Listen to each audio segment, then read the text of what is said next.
Welcome back to Shonen Pulse, baby. This is episode 32. We talk about manga on this podcast, if you didn't know. We talk about Chainsaw Man, Dandadan, Centuria, Shangri-La Frontier, Gachiakuta or Gachiakuta, Ranger Reject, Ichi the Witch, Kagurabachi, and currently Order of the Flame, but it might be getting out of here, so that's probably getting replaced with Dungeon Crawler Carl book clubs pretty soon. But anyway, we talk about those manga and, a couple other things in the comment section or whatever. We be reading y'all comments and talking about it at the end, but hit the like button, hit the subscribe button, drop kick the comment section, send this video to your friends if you know any people that are good or bad people that need good manga conversations in their life. I'm your boy Yato. I'm joined by the usual crew, Big Knox Yes, sir. and Father Traffington. His mic kind of just did a little thing right there, but he back. It won't his throat this time. He's Usually here. It's his throat. Yeah. Usually it's his throat, but this time he's alive and well. He can speak. He's got words. This is probably going to be what we have for the crew for the foreseeable future because, like I said in the last episode, that Greek Weeb is he moved, relocated, or something like that, so he's going to be missing from action for a little bit. But we hope to see him again. Holler at him in the comments, let him know that you love him and all that good stuff. But anyway, I ain't gonna take up too much of your time because it's been like 2 minutes since I started the intro anyway. But hey, we're gonna jump into Chainsaw Man chapter 210 Peace. And Traffy, since you missed the last episode, you starting us off, baby. What's your thoughts? Hey. All right, so this chapter, it got me excited, which is saying something. You were just excited in about Little comparison D. to- yeah, sure. Wait. My bad. Keep Okay. going. So if anyone follows me on Twitter or has heard me talk about Chainsaw Man recently, most of the chapters have just kind of felt like there was progression, but it didn't feel like entertaining progression. And yeah, I don't know. This chapter just kind of changed that for me. It got me a bit more excited. It felt more Chainsaw Man than Chainsaw Man has felt in a while. Yeah. Fujimoto, he's got it. He just be dilly dallying sometimes. Like this was a good chapter. I liked it. Not nothing super crazy happened. It's just it was not an I don't know how to describe it. It wasn't like informative, but like it was Chainsaw Man being Chainsaw Man, which you come for. Other than like the over the top bloody action, it was the other entertaining aspects of Chainsaw Man, the goofy, silly ridiculousness like fucking nukes being recreated with the Star Spangled Banner being sung in the background, and it was a good chapter. I liked it. So not applicable. Don't eat our ass in the comment section or do whatever. Or do. what you want. Yeah. Or add But, a B to that and try to beat our ass for yeah, not well, liking Chainsaw Man as much as you. can't whoop my ass. Because you but, can't win. Yeah. But It won't work. No, this was a good chapter, man. I liked it. And I like last chapter too. Nuclear weapons. This is fun. And so yeah, like we were saying, I mean, we weren't the only people on the planet to guess it, but yeah, fucking humans or America fucking recreated nukes. Fucking because we're assholes. So that was two things. The two things that I liked about this chapter specifically is one, like what you were saying, how we get like the confirmation from like the speculation of last chapter that, like you said, a lot of people kind of like shared in their idea of like exactly how nuclear weapons kind of came back without Denji puking them up or whatever. It's like, oh, America reinvented nuclear weapons from scratch because that's kind of like, the fate of superpowers like ours that like want to, have the biggest and baddest gun at all times so that everyone else can like, know who the top dog is or whatever. It was always going to be nuclear weapons. Even if you take them away, America's going to think it up again because that's just like, the fate of a country like this or whatever. Yeah. Which is cool.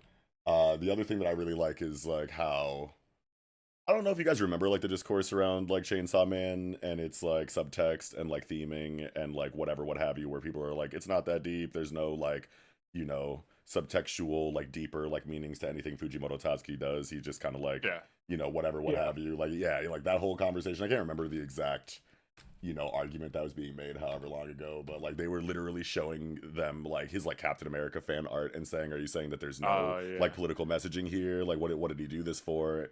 And it was just like a whole bunch of like gaslighting and just like annoying Oh yeah, he just likes bullshit. Captain America. Yeah, okay, buddy. Yeah. But like, yeah, so like this is literally Fujimoto Tatsuki. And I don't know if that nigga's on Twitter. A lot of these mangaka make it seem, I don't know if it's coincidence or like if it's actually their involvement in online social circles, like noticing like what America talks about and giving a fuck about it or whatever, or Western entities discourse on their Eastern properties or whatever. I have no idea how involved they really are in those kind of things at the end of the day. But a lot of the times it feels like they be seeing what Western anime Twitter be talking about and like addressing it in their stories. And I know that that's like not likely, but you never know. But like this feels like directly, feeling like that. yeah, this feels directly like Fujimoto Tatsuki's like, oh, y'all don't know what the fuck time it is because y'all over here thinking that I'm not doing this or I'm not doing that. Well, here you are. It's fucking blatant. It's clear as day. It reminds me a lot of like what people say about like The Boys and how like, and I don't mean to like get super political on the podcast or whatever, and I'm not going to, but I have to draw a parallel to like The Boys discourse where like far right conservative viewers are like, oh, The Boys got so bad after the first couple of seasons because they're obviously, they used to be equal in like making fun of the left and the right, but now they're just like super blatant about their like disdain for like right-wing politics, and they're like shoving it in our faces that Captain or that Homelander is like this douchebag, and like police brutality inside of Blue Hawk, and like the whole fucking A-Train subplot. It's like very like in your face and annoying now, and like it was never like that before. And it's like, yeah, because fucking far right conservatives thought that like Homelander was cool and like didn't get it, so now the subtlety goes away and we have to say this is fucking weird and cringe and wrong and stupid, and you guys didn't get it, so now we have to throw it in your face type shit. It kind of like feels like that or whatever in Chainsaw Man right now with a chapter like this, and like that's funny but also sad, but like also just really good at the same time, because Chainsaw Man is like kind of like going back into the bag that we were kind of familiar with in the first part or whatever, that kind of like made us all like fall in love with it. I'm like getting those like embers and like like the echoes from like a seemingly like bygone era of Chainsaw Man in these newer chapters, and I love that a lot.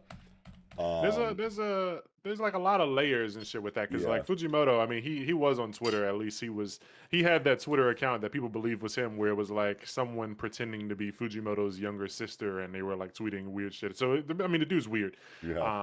And then like I think that account got banned, and then like another account got created. Like when Elon was like banning people when he took Twitter or whatever. There was another account that was created that was like that was actually me. I was just pretending to be my sister that doesn't exist or some shit. So Fujimoto apparently came out and like got his account like unbanned because he was being a fucking weirdo on Twitter. But yeah, it's silly because people will like swear that like these authors don't like they act like these guys are just in boxes like with no windows just writing like they don't know, they're not reading your comments, and it's like at the same time they'll go and suck off any Japanese comment they see on Twitter, like if it agrees with like whatever agenda they're pushing about a manga. Like if somebody says like, oh, this manga sucks, they'll go and find like a single JJK like tweet. It's like, oh yeah, JJK people in Japan hate JJK too, like look at this. It is like, bro, that one dude could be like this, we got idiot trolls over here, that guy could be an idiot troll over there. You think like Japanese people don't have fucking morons and too? It's like typically people like try a little bit harder to like hide the fact that they're like relying entirely on confirmation bias, but like when it comes to anime Twitter, they're just like, see, Japanese guy said this, so we're right. And it's like, okay, gotta buddy, be right. Well, yeah, you look crazy right now to anybody with and then yeah. there's also like Fujimoto, he definitely does that, and like he even wrote a one shot about it, like the whole just listen to the song where that one shot where the kid made a song and everybody was like playing the song backwards and trying to find all kinds of deep and hitting meanings in the song and stuff, and the main character just wrote a love song to this girl who didn't like him, and it was like, I just want people to listen to the song, and nobody was like listening to it for what it was. They would like try to find things in there, so it was like this was the opposite. It was like everybody was picking at subtext and hidden meanings and stuff, and the character just wanted people to hear, well, he just wanted the one girl to listen to the song. But like the opposite is happening with Chainsaw Man and stuff, where everybody's like, oh no, it's not that deep, when it's like, okay, you can say that, but well, it's just like Fujimoto Tatsuki is obviously like an author that like clearly if you're really paying attention, like you can see that there's like a lot of symbolism and like allegory, metaphor, like whatever, kind Yeah. of terminology that you want to use to describe the fact that he's putting something in your face that's meant to represent another thing and using like this medium to kind of like as like a vehicle for like a certain kind of message, and whether or not we're all interpreting that message properly, down to the fine details or not, like the overarching idea of what's going on here is kind of clear that it's trying to say something along the lines of certain things that are relatable to a specific audience that understands like geopolitical history to a certain degree, and that's all you need to know. You know what I mean? Like you don't have to all come together hand in hand and kumbaya understand like the entirety of the messaging at every point in time, but to try to like outright say that there's nothing there is fucking ridiculous at this point in this chapter. Like kind even of if drives that people point home. Yeah, people do that shit, like especially when they don't like a series. Like right. they'll just be like, this shit ain't that deep. Like I just stopped talking about stories like Black Clover and Boruto and shit because it's like I don't know. Like maybe it could be. Who am I to say the author wasn't like? I can't say that the nigga didn't think about Fruity Pebbles when he wrote this. Like I don't know, bro. I'm not there. Like I'm not in Fujimoto's like fucking art room, so I don't know what he's thinking or watching. But we know he watches hella movies and shit. Like he's into all this stuff. So yeah, it's Yeah. crazy to say like this is just coincidence. But yeah, no, dope chapter. I wonder though what like I can't remember like at this time period if there's like some war going on in real life, but like do you guys have any like idea why they like made nukes anyway besides like just doing it? I Like don't know, probably I because was this thinking, nigga just watched Oppenheimer like a couple months ago and was like, oh yeah. No, so I'm pretty sure the nukes were dropped on Japan because of the uprising of the Church of Chainsaw Man and all the devils showing up on the street. okay. And so I think this was just America saying, hey, let's get a jump on this. Yeah, that's kind of what I was thinking too. Like with the falling devil, like they see like fucking buildings fly, and they're like, you know what, fuck these guys, and they Yeah. drop nukes. It's like, on oh, the we plane. can't fight that with guns or knives Yeah. or grenades. So what if we fusion? And it's like, oh, or fission Yeah. or whatever the fuck it is. And it's like, okay, we're putting a team together. There was an idea. Bomb this shit. Yeah. Yeah, fucking falling devil wasn't dead, but I think it's We knew safe that, to say though. she's probably killed. Yeah, well, last chapter I was saying that like the way Oh, that we she did fell talk to about her that. knees. Yeah. I was saying that's normally like when they fall to the knees and you hear the like Yeah. the fucking thump of the knees hitting the ground and then the body falling forward. That's usually Dunzo damage, but like I think she we was even still- equated it to like One Piece fights where it's like a nigga can get hit by like 17 named attacks and still get back up. But as soon as that nigga's eyes go white, the fight is over. Yeah, he's cooked then.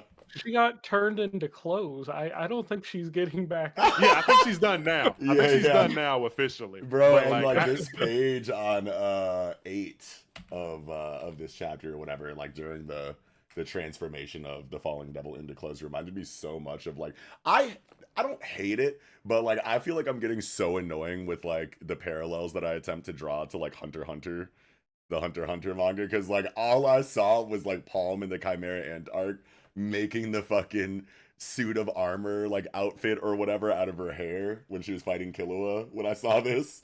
And I'm like, oh, it's just is that a tether? It's just, No. it's just basic, like magical girl transformation type shit. Right, Sailor yeah. Moon type. They do this Yeah. shit all the time. I mean, that's kind of by association, Sailor Moon. Yeah, she's no, married, for so sure. And bloody maybe ass. maybe I'm just like ignorant in that way, but I'm just like obsessed with the intertextuality between like any other shonen manga and Hunter x Hunter. So I'm always gonna be like, oh, is that a But it's Yeah. probably not. It's pretty. I mean, this happens in like every magical girl series. So it's Yeah. like, I think a bunch of people are drawing Wait. that. How many magical girl series does it have someone turning someone else into clothes? Yeah, what are you into, You Yato? know what I'm talking about, man. The No, fucking- we the don't, my fucking nigga. Naked girl with fucking clothes raveling around her body, and boom, now she's like dressed in something completely different. Like her feet are getting like That's your everything thing, my is. nigga? No, I'm kidding. Yeah, bro, I'm into it. I like it all. I'm a freak. Let's get it. But yeah, man, it's she's doing the peace sign and she's like, thanks America. No, I mean thank you, America. So like this made me think like the devils, they get their power from fears and stuff, and so she's getting her strength. Like she loves America so much, so she would probably, I'm guessing in this case, she actually would probably never attack America. But that also made me think about other devils, like spider devil or something, somebody who's afraid of spiders, and it's like those other devils still attack people. There, I guess they aren't like getting enough power from the fear that humans give it or whatever to the point where they don't attack. But like this one specifically, I feel like she would not attack America because that fear of war is what's going to keep fueling her. It's Mm. like why wipe that place off the map when they're like the biggest. It's like destroy. You're trying to like you're trying to grow a bunch of apples. Why nuke the farms? Why blow up all the fucking why ruin the soil and shit when it's like you can never get the benefits anymore. So I don't think she would attack America, but I don't feel like other devils really do that. It Yeah. kind of brings up a general question for Chainsaw Man because all of the devils get their powers based off of the fear that they present. But then you have devils that are more passive, like the Darkness Devil, and then you have devils who are actively trying to just take over the world, destroy the world. Like what is their purpose? What could war want outside of a consistent state of war within the world? But does that just keep her at the top? She has the most power. Like what are the devil's end goals? Yeah. Like with excuse me, with Makima, she wanted to, kind of create a piece. I believe I had to go back and re-look. But like, when we were introduced to excuse me, gas. When we were introduced to the War Devil, she, her goal was just like, I want to get nukes back. Like I want to find Chainsaw Man, beat his ass, make him puke, get nukes. But she never said like anything after that. But like here on page 12, Asa's like, Yoru, are you really going to do it? So it's like Yoru can see what Asa can see what Yoru is thinking. So like clearly she has some other goal that we haven't been told, and she just tells her stay back and watch. Like just be quiet, kid. Check it out. You'll get a good seat of this Yeah. whatever is about to happen. So Just it's let like, me cook. yeah, what the fuck is she about to do now? Like what, I still feel like she's childish and it's gonna be something stupid. Like not she's not after like world domination. She doesn't want people bowing at her feet and kissing her toes and stuff, but like I feel like she's the kid that wants to sit and, fucking hook up 1,000 magnifying glasses to an ant farm or something. So I feel like it's gonna be something along the lines of that. Like she's gonna start bombing like random countries and stuff, but not America. So, do y'all have any ideas about like specifically like what Yoru could be planning here that Asa knows about that the reader doesn't? Because like I have to assume, even though like a lot of shit happens in Chainsaw Man that we kind of try to say like, oh, we just have to wait until Fujimoto Tatsuki shows us what he's trying to do, and then Fujimoto Tatsuki will show us that thing, and then like maybe on like a reread you might have been able to connect the dots or something like that and see that it was foreshadowing for something that was like clearly set up and that we just didn't like piece together like right away. Do you think it's something like that, or do you think it's genuinely something we literally just have to wait for him to do? That's what I was And just show talking us. about. Yeah, yeah. No, no, no. but Oh yeah, no. I know that that you were kind of like going there, but I just like wanted to ask the question like generally, like okay. one way or the other or whatever. Yeah, I don't think it's anything. I mean, it's nothing that we've been shown. Yeah, Honestly, it's like some shit that like she just had in the back of her mind, and she probably didn't think about it until the nukes, were checked off the list. Like, got the yeah, nukes. Now it's time to bake a cake type shit. yeah. She Okay. got she got So her there was eggs. always like She a can do hidden her thing. agenda outside of what was like established in their initial like characterization and motivations in the beginning of the series. Then. Yeah, and I guess Okay. like I I'm mean, guessing I'm thinking in this case she probably hit it. Like maybe she just didn't think about it or something, or I don't know. Because it's like, how do you? I feel like if Yoru, I mean, if Asa would have known whatever her goal was like a long time ago, then maybe she could have done something to like stop whatever it is. Because Yeah.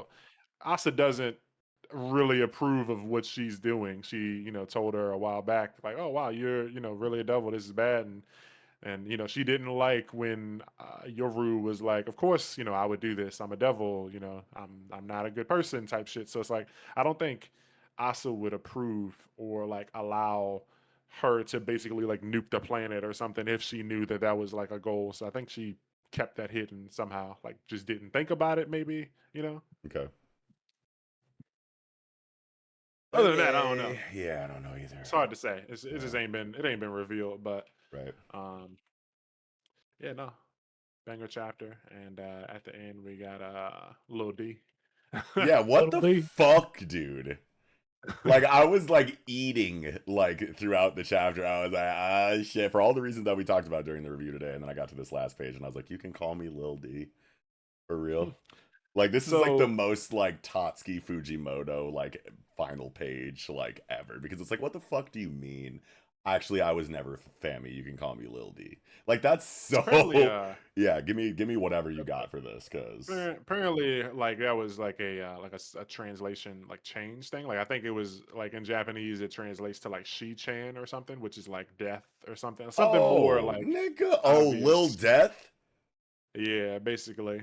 oh okay. So Oh, I'm yeah, so mad that I like okay, that's actually a lot cooler and better than whatever. Cause like I saw that and like my mind was obviously so far away from what you just said that I yeah. it was so like jarring to see a final page like this. But yeah, if it's some she stuff, then like Lil D like suddenly makes like a lot more sense. So then like what does Lil D mean? Like this is just like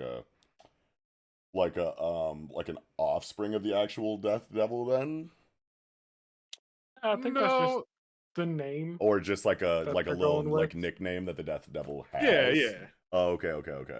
yeah. Like yeah, like Lil Wayne, Yeah, Dwayne Carter. Like you call me yeah. Lil Wayne, same shit. It's just call me Lil D. Yeah, okay. So So first it was kind of like introduced as like, oh, this is the Death Devil, and then the Death Devil does everything that we saw with like the fake Chainsaw Man Justice Devil situation, and it's like, oh, actually I was Fammy the whole time, and it's like, oh, what a twist, and then now it's like double twisting and going like, actually I'm still the Death Devil, actually I was never Fammy, and it's like, okay, yeah. Plus, like Denji wasn't there for that like whole thing where she revealed that she was the Death Devil to the actual Famine Devil and the fake Chainsaw Man oh, okay, guy. So like Denji doesn't know. So this, I feel like this is her way of kind of like, Denji's a fucking stupid kid. So it's like yeah. she got to talk to him on that level. Like she's not addressing him and calling herself the Death Devil. She's like, yeah, what's up, man? I was sorry, I tricked you. I wasn't really Famine. You could just call me Lil D, bro. And it's like he's like, oh, okay, cool, whatever that fucking means. Because he's a bonehead. But Yeah. I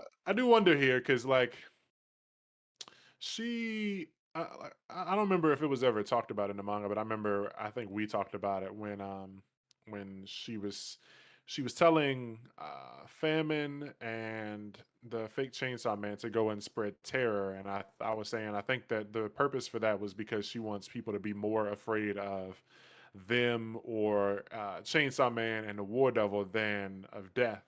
Maybe to weaken the whole death thing and prevent the Nostradamus prophecy thing from happening. Well, that's But what I makes don't it know. so This, that's what makes it so interesting is because like no matter what devil it is, whether it's chainsaw, nukes, gun, etc., it all comes back to a fear of death. Like you yeah, can be afraid of nukes all you want, but the underlying reason why you're afraid of nukes is because the looming threat of death. The whole entire why you're afraid of chainsaws is because of the looming threat of death. So like or of death. So like it's always going to be connected to a death devil no matter what fear you're conjuring from whatever concept is because death is tied to all of that. Otherwise, why would you be afraid of it in the first place? I mean, I guess you're yeah, afraid of pain or whatever, but like when it comes to nukes, like there's no pain, you're fucking instantly vaporized unless you're like yeah, outside of the fucking kill zone and then you like die slowly of radiation poisoning and like there's a lot of like pain and like suffering involved with that. But like regardless, like death is the common denominator in all of these devil's fears. So no yeah. matter It's what, weird. it's all going to be fueling a fear of death, even if they're like, Yeah, "Oh no, chainsaws specifically." Like it's still death. yeah. Yeah. It all fuels to Well, her. So like Yeah. making the other devil stronger still makes her Subsequently stronger. makes yeah her or that's adjacently. not necessarily true Okay. All right, speak. because people that you have people that fear like arbitrary things. So like the fear of the number 13 isn't necessarily related to death. I don't think someone's thinking that Oh, okay. I'm the not number saying 13 is going to any kill them. random fear Yeah, concept is tied to death, but the but ones that I specifically listed off that can kill Yes, you yes. tie back to yeah. death at the end of the day. Yeah. Like she specifically I just wanted the famine devil to like wreak havoc so that people would fear famine more. She initially wanted the war devil. I think back in the initial like falling devil arc, she wanted like the war devil to get stronger or whatever. That and the like aquarium art.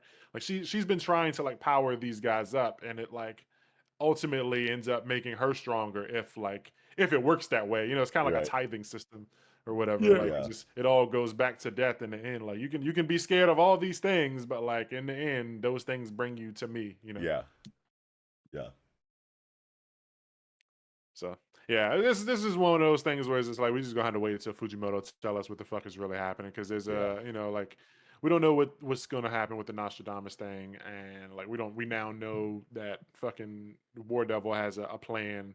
Like I said, I think it's probably stupid. It's not something that's gonna be like doing the right thing the wrong way like how Makima's doing, but Yeah. I think it's definitely gonna be something like maybe Or she'll like blow Saint up Germain. fucking fuck that guy. I'm sorry. I just... she's gonna blow up some other country or some shit just to keep like war like in people's minds and keep her powerful because I mean she said like it what did she say made me attractive like she feels beautiful now like America made me powerful, terrifying, and attractive.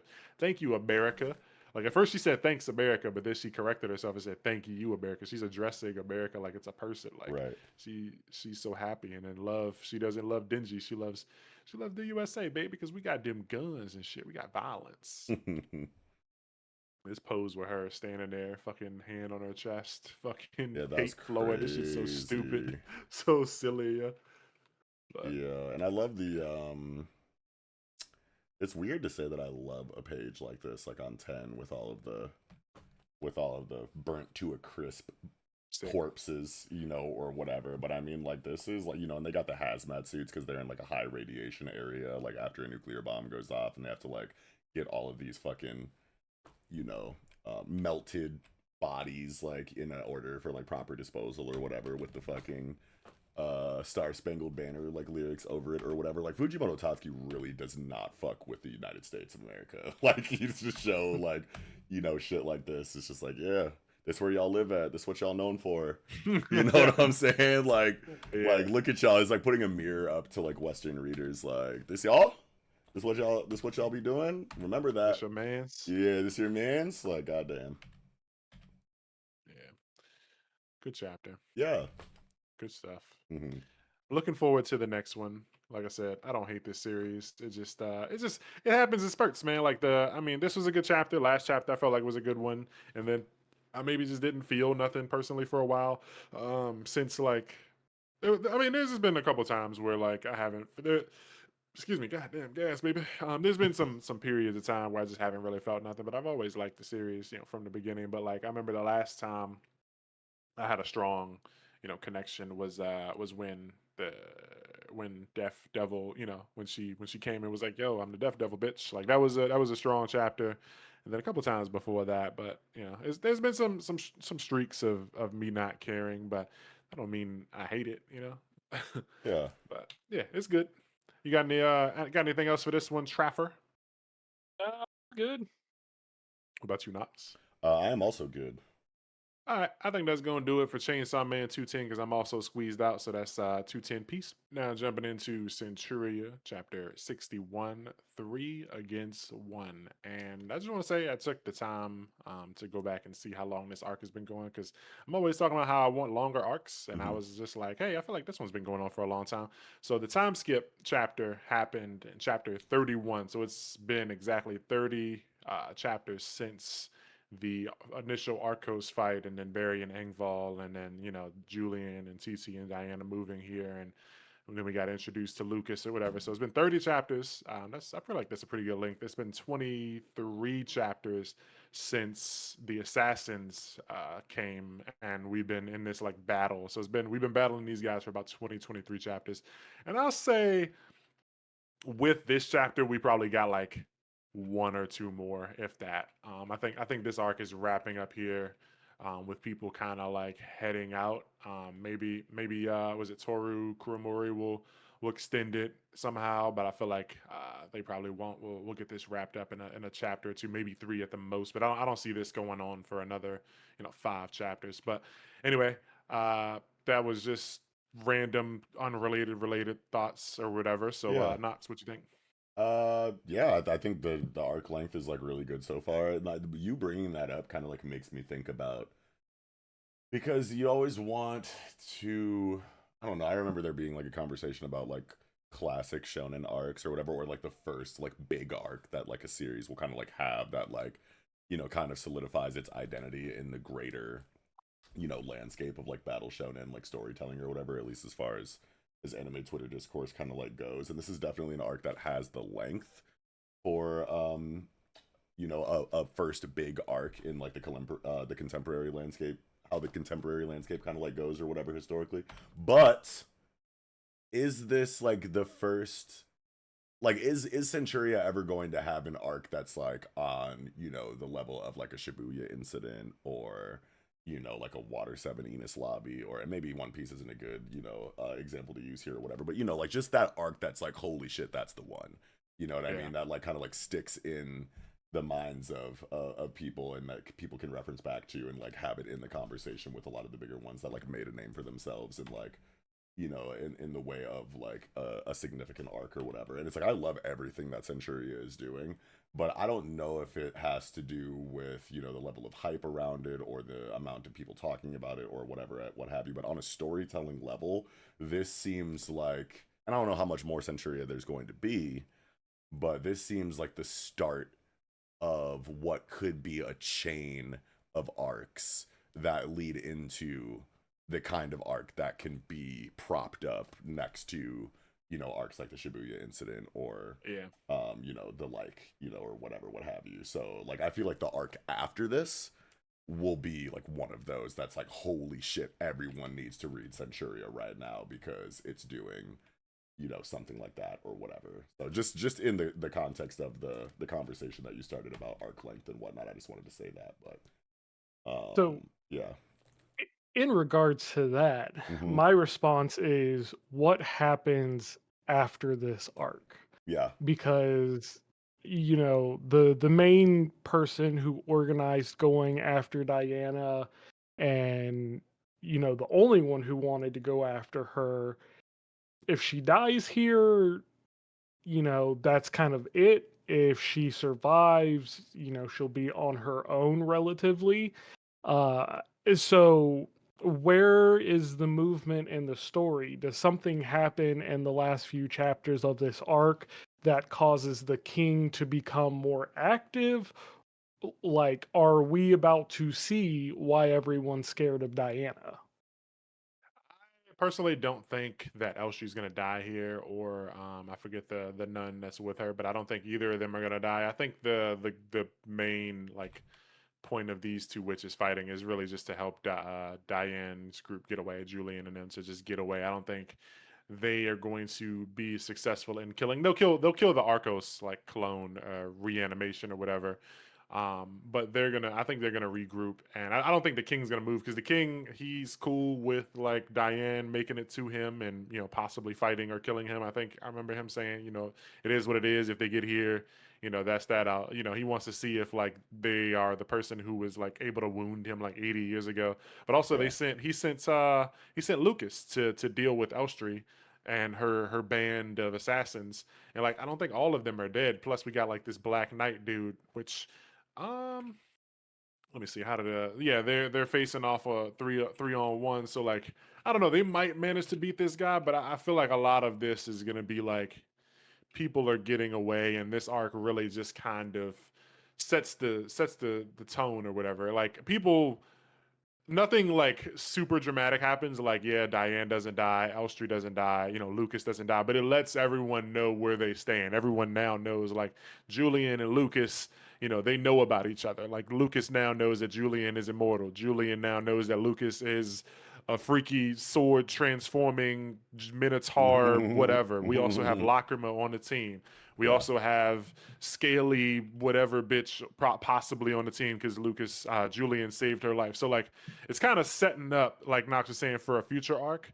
But I think Elstree is just gonna kind of like sit back and go like, okay, so like this plan failed. Let's, you know, think about what the next plan can be, and get some people who are more trustworthy and like won't turn to the, you know, won't be easily turned to the opposing side and shit like that. Because Lacrima, she went over there, met them, and she's now homeboy. Yeah. Fucking tail swordsman chick is, you know, crawling, running for her life, and now she's being saved by Julian, so she's turning to the other side. So it's like they're gaining allies from the enemy side. I think Yeah. Lacrima, I mean not Lacrima, but Elstrie's just gonna kind of like lick her wounds here. Like, yeah, that didn't go as planned, but like we know better now, and now the good guy team also has a better grasp on the situation. Like they know, you know, what is really coming for them. They know what links Elstree will go to try and kill them. So a And you couple know, things.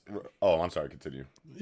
I was just gonna say, like, we know that like they're not above like reanimating, you know, bringing dead people back to life and stuff like that. So like, it just sets the tone, and everyone kind of knows where they stand with each other now. I feel like. Right. And obviously now that you said that, it kind of like reminded me that, you know, the necromancer chick kind of like made a point to bring up however many chapters ago that they had strands of homegirl's hair or whatever on TT. What was her name again? Angval. You know what I mean? Like we have a necromancer person who literally just showcased her abilities to, after whatever kind of process, bring a character back to life, you know, to fight for them in a necromancer kind of situation. So obviously that's clearly like a setup for a Chekhov's gun moment later on in the story where Angval will potentially be brought back in necromancer abilities as an enemy or whatever, and that's crazy, and we could talk about that later too. But just inside of like what you had initially like brought up in the situation in this chapter, it's like, one, I have a question, like, is the reanimated Arcos actually going to die here? Because if so,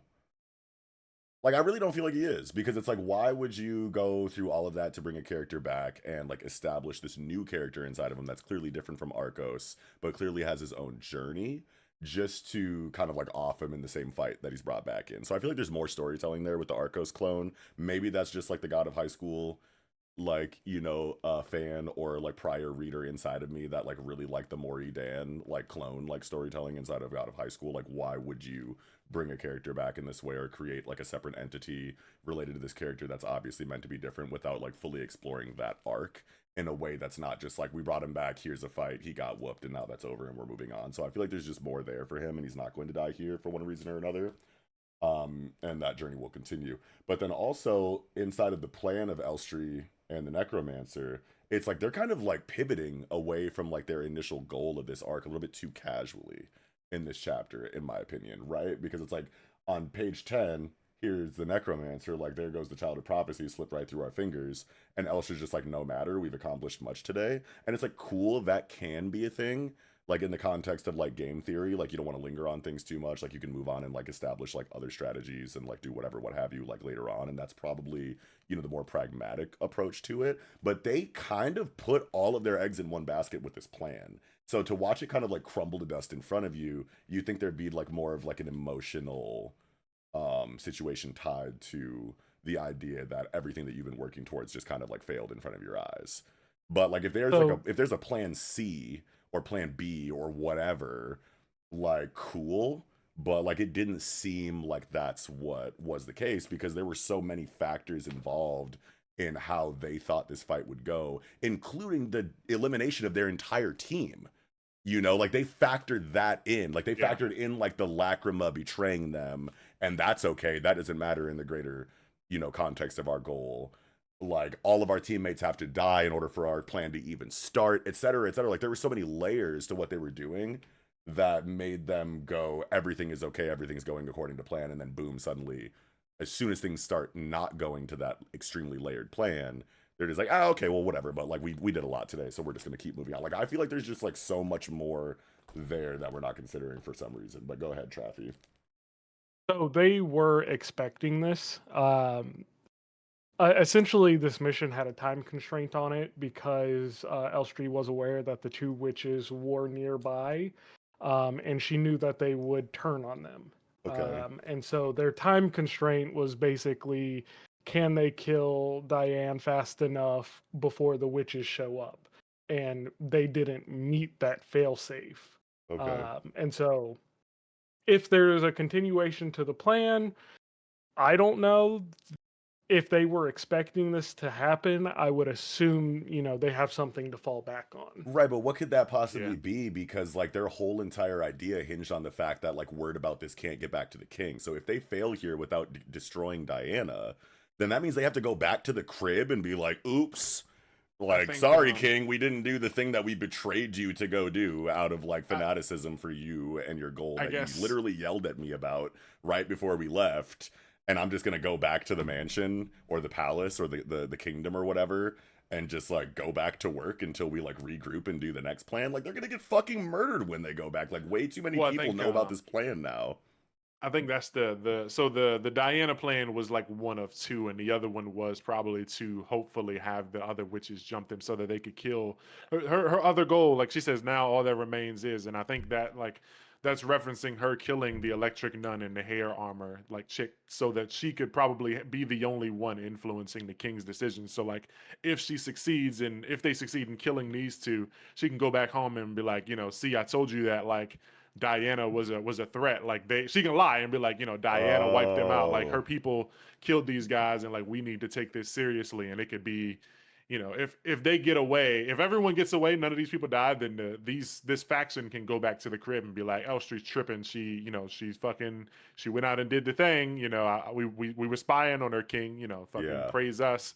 But like if she wipes them out, then that's another faction within their ranks that she can like eliminate and no longer they don't stand in the way of like her influence because the king is Okay. probably he's probably considering what Elstree says but also considering what Lightning Nun says, and it's like I kind of like what Lightning Chick's saying, but like if she's gone it's like Elstree's the only one there to like give him information and shit, and she can mold that, she can lie and say like yeah they turned on us and all that other shit. But even with And all of that as a possibility, like Elstree has to know that regardless of what kind of logic she has on her side that she goes back to the king with, the king can just say, fuck all that shit. You like went behind my back and did some weird shit and you have to get executed for that no matter what. I hate to do it, but like no, like whatever you're talking about doesn't matter because you're a fucking wild card, like volatile situation that's probably going to be a detriment to us in the long run, no matter how much you fuck with me. You're doing weird shit behind my back that I exclusively told you not to do with the threat of death. So like why should I even allow you to continue doing anything if you're just going to like the king's position has to, matter enough to where like people have to respect that regardless of what their goal is or whatever kind of accomplishments they hope to achieve. Like you have to fuck with the king on the level to where like if I let this shit go, then like my respect as a king kind of like is reduced yeah, because other people just get to go do whatever as long as they feel like they have a good enough reason to. And now it's like, what am I a king for? yeah, Type shit. You you know what I can't just mean? let it slide. Yeah, Yeah, like it's that's like what I'm saying. can't keep letting shit slide. Like, Yeah, you know what I mean? And Elstree has to be aware of that potential situation. So for her to be so calm in this pivot after all of the like narrative setup for like why this is such a stressful situation to like get done behind the backs of everyone quickly and secretly so that they can comfortably go back to the crib without being fucking murdered. Like and even if she was resolved to die if she accomplished this goal anyway, because that's a whole lot of it too, is like I don't care if I die after this as long as I get rid of the threat to the king that he refuses to acknowledge, because she just loves him that much or like just is that loyal to him that it's like okay fine I die, but at least the threat that I was worried about doesn't get to the king, like on some fucking like Shia Poof and the Chimera Antark shit. yeah, You know what I mean? Like whatever. But like still, like your plan was foiled and now you have to go back to the crib with nothing. Like, I don't give a fuck what your other plan is. You should be a little bit more stressed out about this. You know yeah. what I mean? I do wonder, like, this is one of those things where it's like, is the author cooking or is he fumbling and just like kind of dressing it up? Like, I don't know what to think here because like Right. it does seem kind of crazy. So Yeah. But that's assuming she does go back. She doesn't have to go back to the That's true castle. too. yeah, But what, she she got a could. little fucking like bungalow like outside of the crib that like the king don't know about that she can go hide out at while she like cooks up plan D or F or whatever. Maybe she could Well, be I on a mean, little. She could be on a little if holy crusade or whatever. Yeah. if everyone here dies, the word doesn't get back to the king, and he still doesn't know that they're out there hunting for Diane. Yeah, I guess, but the king already knows that she's going behind her back to hunt for Diane because he sent Lucas to go deal with her. yeah. No, Huh? Well, he does know something. He doesn't Lucas know. Lucas ran away on his own to help Diane because he overheard them talking about assassinating. He wasn't sent by the king, I don't think, was he? No, I'm pretty because sure he yeah, I was. remember that scene. Like after Elstree had left with the necromancer to go do this secret behind the back of the king plan, That's why that Lucas storytelling came in, because as soon as she bounced to go do that, the king was like, bring Lucas in here. And then Lucas Oh, came in, and the king was like, yo, Elstrie's tripping, go handle that for me real quick. Yeah. okay. Yeah, Never mind. yeah. But like Yeah, either yeah. way, like it So, doesn't. Yeah, one thing I do want to say though, for this arc as a whole, um, I compliments to the author because at no point in time has this arc felt low stakes, yeah, even with Julian being overpowered. And it's because he split the group off. So Julian was on his own, being overpowered. But even with him being overpowered, he was handicapped, but he still made it through. But then you had the other group, and they were struggling, and that's where the stakes came in. right. And then once Julian gets reintroduced to the group, he's then taken out, so Yeah, he can't assist. So there's like a smart inclusion of Julian being an overpowered character, but not letting that overshadow the stakes of the story. And I think that was just done really well. absolutely. There's like a really good like dread hope balance throughout the entire conflict of this arc, from one fight to the next. There's like a certain level of uncertainty in how characters are going to interact with others as far as strategy and game theory and application of powers are. There's a good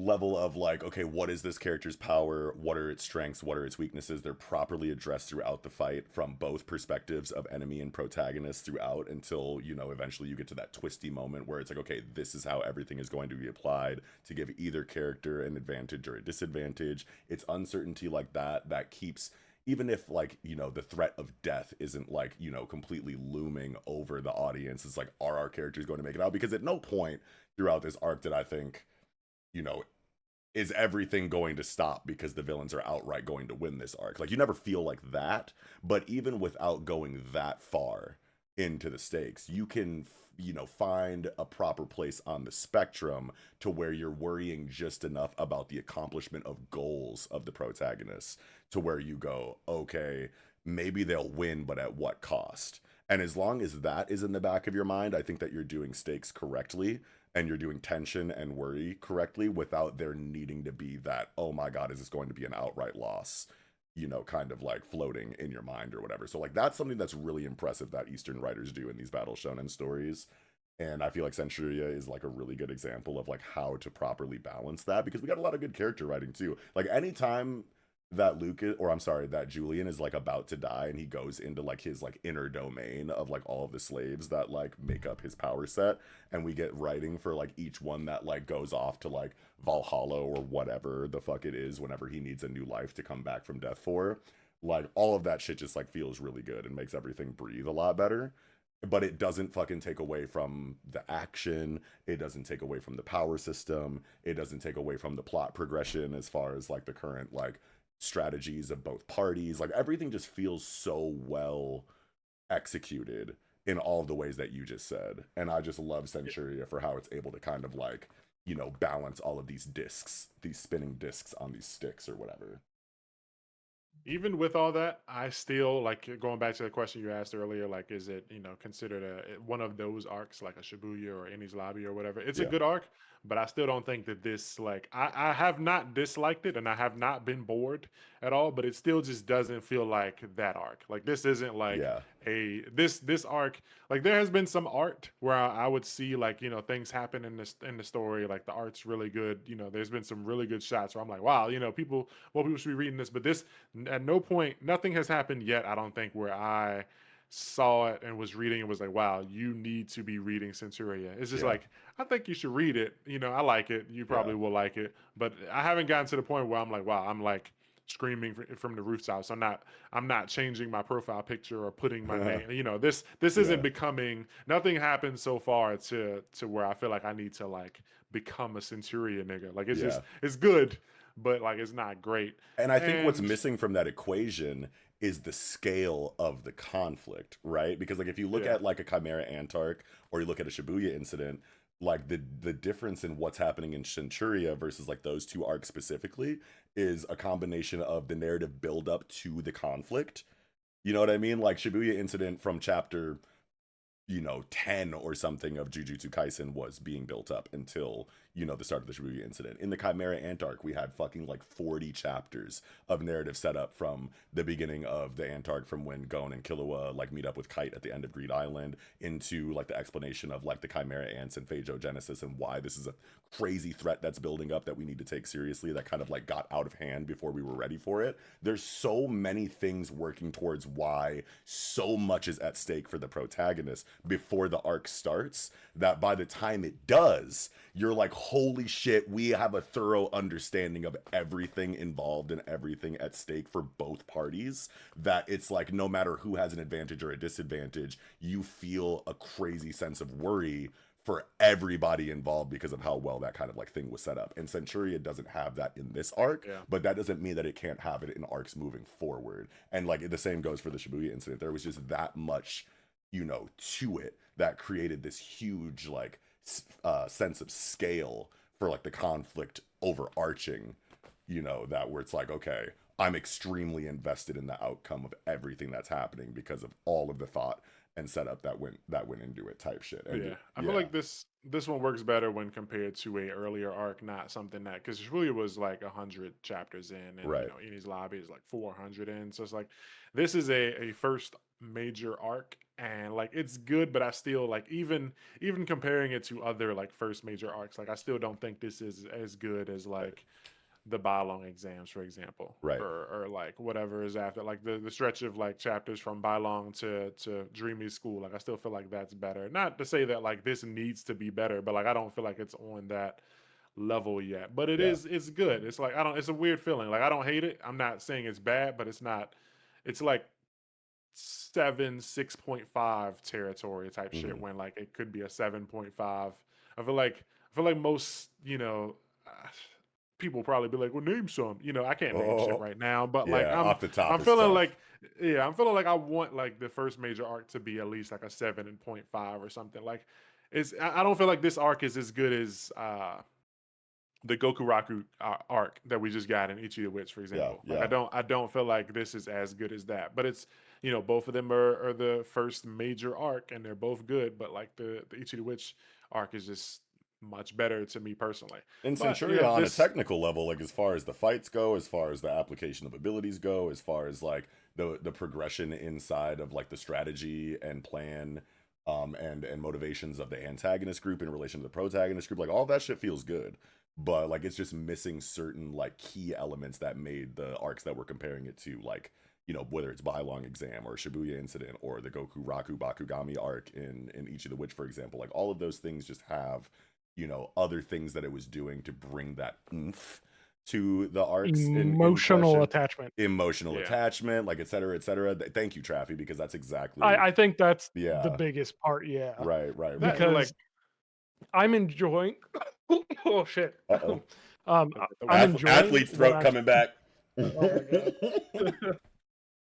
So I am enjoying what I've been reading in this arc with Centuria, but at no point during this arc have I gotten a feeling like I did with the ending of Ichi the Witches. Yeah. Like, it's just, it's missing any kind of emotional attachment. Like, yeah, TT almost got off, and that was sad, but it was like, okay.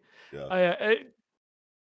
If this was a bigger series, killed off Ingval too soon. Yeah, maybe it's crazy. It's crazy because there have been emotional moments, but it just brings me back to the same exact point where I had with actually, I hate to keep going to JJK, but this brings me back. I've said this about this series before too.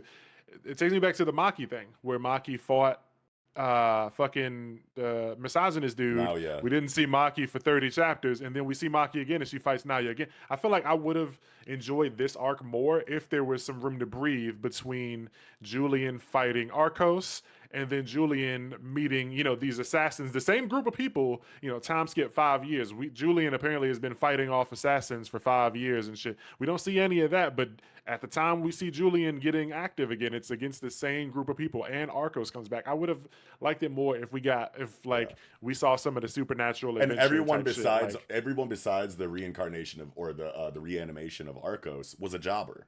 that Yeah. that Julian was able to like very easily dispatch in the grand scheme of things. And his next big fight was against the reanimation of Arco. So like his last big fight and his next big fight is against the same character in the same way that Maki's was. And that's a And it's great also comparison, yeah. yeah, but it's also like isolated down to just the main character cast. Like they moved, they left, they went west, they fled the country that they were in, fled west. But like everything that's happening is happening in their little like fucking castle off, 10 miles away from like a town. Mhm. Like I like, not saying that every story needs to do this, but like when the characters I feel like go on an adventure and then they, settle somewhere, I feel like it makes sense to meet the locals and like find out what's causing them, stress and grief and all that stuff, fix their problem, hear the plight of the fucking people who are crushed under, the foot of some local oppressive force or something. None of that happens. We get here, everything's cool. We've been chilling, living in this castle, and then assassins find their castle. We don't know anybody besides the people who are like specifically vital to this plot. Like, this Dude, isn't that's like such a good point, actually. That's actually a major thing that's missing from Centuria on a world building level. yeah. Is It's like that there's no Dressrosa. yeah, we don't there's go to we no don't meet the little people. I want there's to meet the no little like people. yeah, there's no world building or plot movement outside of the main cast. Like if Julian isn't on screen, then like nothing moves. You know what I mean? If Julian and like the main protagonist force, and then by extension the antagonist force over in the palace with the king and whatnot, if those two perspectives aren't being used, then nothing happens in the story. Like we can't like zoom out and go to a completely different area on the map and see what a completely different faction unrelated to the antagonist and protagonist force is doing that can create, a narrative breadcrumb or a setup or a foreshadowing for what like other nations or other areas of the story and how they're moving and forming in relation to, the main protagonist and antagonist forces go to make the world feel that much bigger and living and breathing. It's just Julian and co are on screen, plot moves, Yeah. antagonist force is on screen, plot moves. Like it's not like a One Piece or any other story with like a big living breathing world that shows what other areas are kind of cooking up that makes it feel a lot more lived in. So I feel like that is Yeah. actually a really good point of like what could be See, potentially missing from a story like Centuria. Yeah. that's the weird thing because this author knows how to do that, Right. and we've already seen it with the village. Yeah, yeah. Like they were a part of the world, and we got to know the villagers, even if we didn't know them like by name. So the author knows how to do it, just didn't do it with this Yeah, arc. isn't Yeah. focusing on it yet, at least. Yeah, I'm just hoping that like because the same thing can be said. It's what I've said. I feel like I always say this. I said it about fucking Red Hood. I said it about Otter the Flame. Like I want there to be some like guy, like in between point A and point B. I want there to be some adventure in the middle of the road, some conflict, some they encounter a town and they're burning people, accusing women of being witches, and they go there and they stop this witch burning, and Yeah. at the end of that arc, like some person, some son of some kid who is the son of a woman who got burned at the stake runs, he's running for his life. They're hunting me. My mom was killed. She was a witch. They're trying to get me too. And he bumps into Elstree and is like, oh, but he's talking about like Julian saved the day. I gotta find him. And then he Yeah. bumps into somebody is like, oh, Julian is near here, like something like that. But like, And the reason why yeah, stuff like that is so important is because it lays down a potential future plot thread that can dangle in the back of our minds while the main conflict continues to happen. And that yeah, helps a lot for verisimilitude because it's like, oh, if you look at any kind of situation in the real world, for example, it's like it's not just what's happening in point A and point B, and that's all that matters in the entire fucking world. Like you have yeah, like 15 points where like things are cooking in the background that matter in the grand scheme of things, but we're just so happening to focus on 2 points right now. But you need, as the reader, to have reasons to think about what's going on in 3 or 4 or 5 other points in the world, so that when we eventually deal with this first and foremost in the foreground conflict, you're going to be going, okay, now that this is done, what's going on with that plot thread that they laid down like 15 chapters ago in this other part of the world? Because like that's what makes the world feel bigger and more alive and like breathing. You know what I mean? that's what I really loved about Dandadan, because like we went like a fucking 110 chapters without seeing the subterraneans, and they finally came back, and it's like that type of shit. Yeah. feels good to me because it's like I know they exist. Like I don't want to see Elstree and fucking Arcos again for at least 30 chapters. Like please, let's go somewhere. Don't like because Toru, he knows he's done it before. He had Julian fight like a woods, a forest spirit, and then Yeah. like Traffy was saying, like we went to a village and we're there for 15, 20 chapters or whatever. Like it can be done. Go somewhere, have us meet the local fucking Yeti monster or whatever who's fucking cooking kids up in a cauldron with his Yeah. witch baby or whatever. Have And like then a don't local do the threat. whole arc Yeah. in that moment. Just introduce them, set up some shit, and then push them back into the background for us to be intrigued about and think about as the plot continues in a different area, and then spin the block on that later and go, remember this? We're dealing with that now, and it's the spotlight of a later arc. You know what I mean? Or have that arc, but just like get away from these people. I don't want to Yeah. see Elstree again. I don't want to see Arcos again. I don't want to see any of these guys. There have to be more people. Like there are other gods. Like there has to be more than the tree god that he found in the woods and the water god that blessed him. Like there have to be others. Like let's see that. Let's see, like leave the fire country and go fuck with the earth country, bro. Let's fuck with these other niggas. Like I want to see what other people are doing. Get away from these guys for a little while. Like they let them lick their wounds and fucking recoup and re fucking think their plan, and then we get like a chapter or two of fucking lightning witch and fucking hair armor witch like fucking doing their thing, like we they see what their plan is, get a little bit into their background and shit, and just fucking get away from these guys. I don't want to see fucking like I don't want to see Arcos again for a while, bro. And speaking of hair armor witch, I'm gonna reference Hunter x Hunter again because we were just talking about it in the Chainsaw Man segment. But this is another reference, in my opinion, to Palm Severia in the Chimera Ant arc versus Killua when she fucking reactivated her Nen ability as a Chimera Ant coming out of that fucking weird like bioengineered splicing pod that Poof put her into, where she became a villain and then made hair armor when she fought fucking Killua. Like it's just another one, like right here in the very next series that we're talking about. Like we can't get away from it. Yeah. I feel like every series is gonna have a fucking reference to that bullshit. I know. Hunter x Hunter's the GOAT!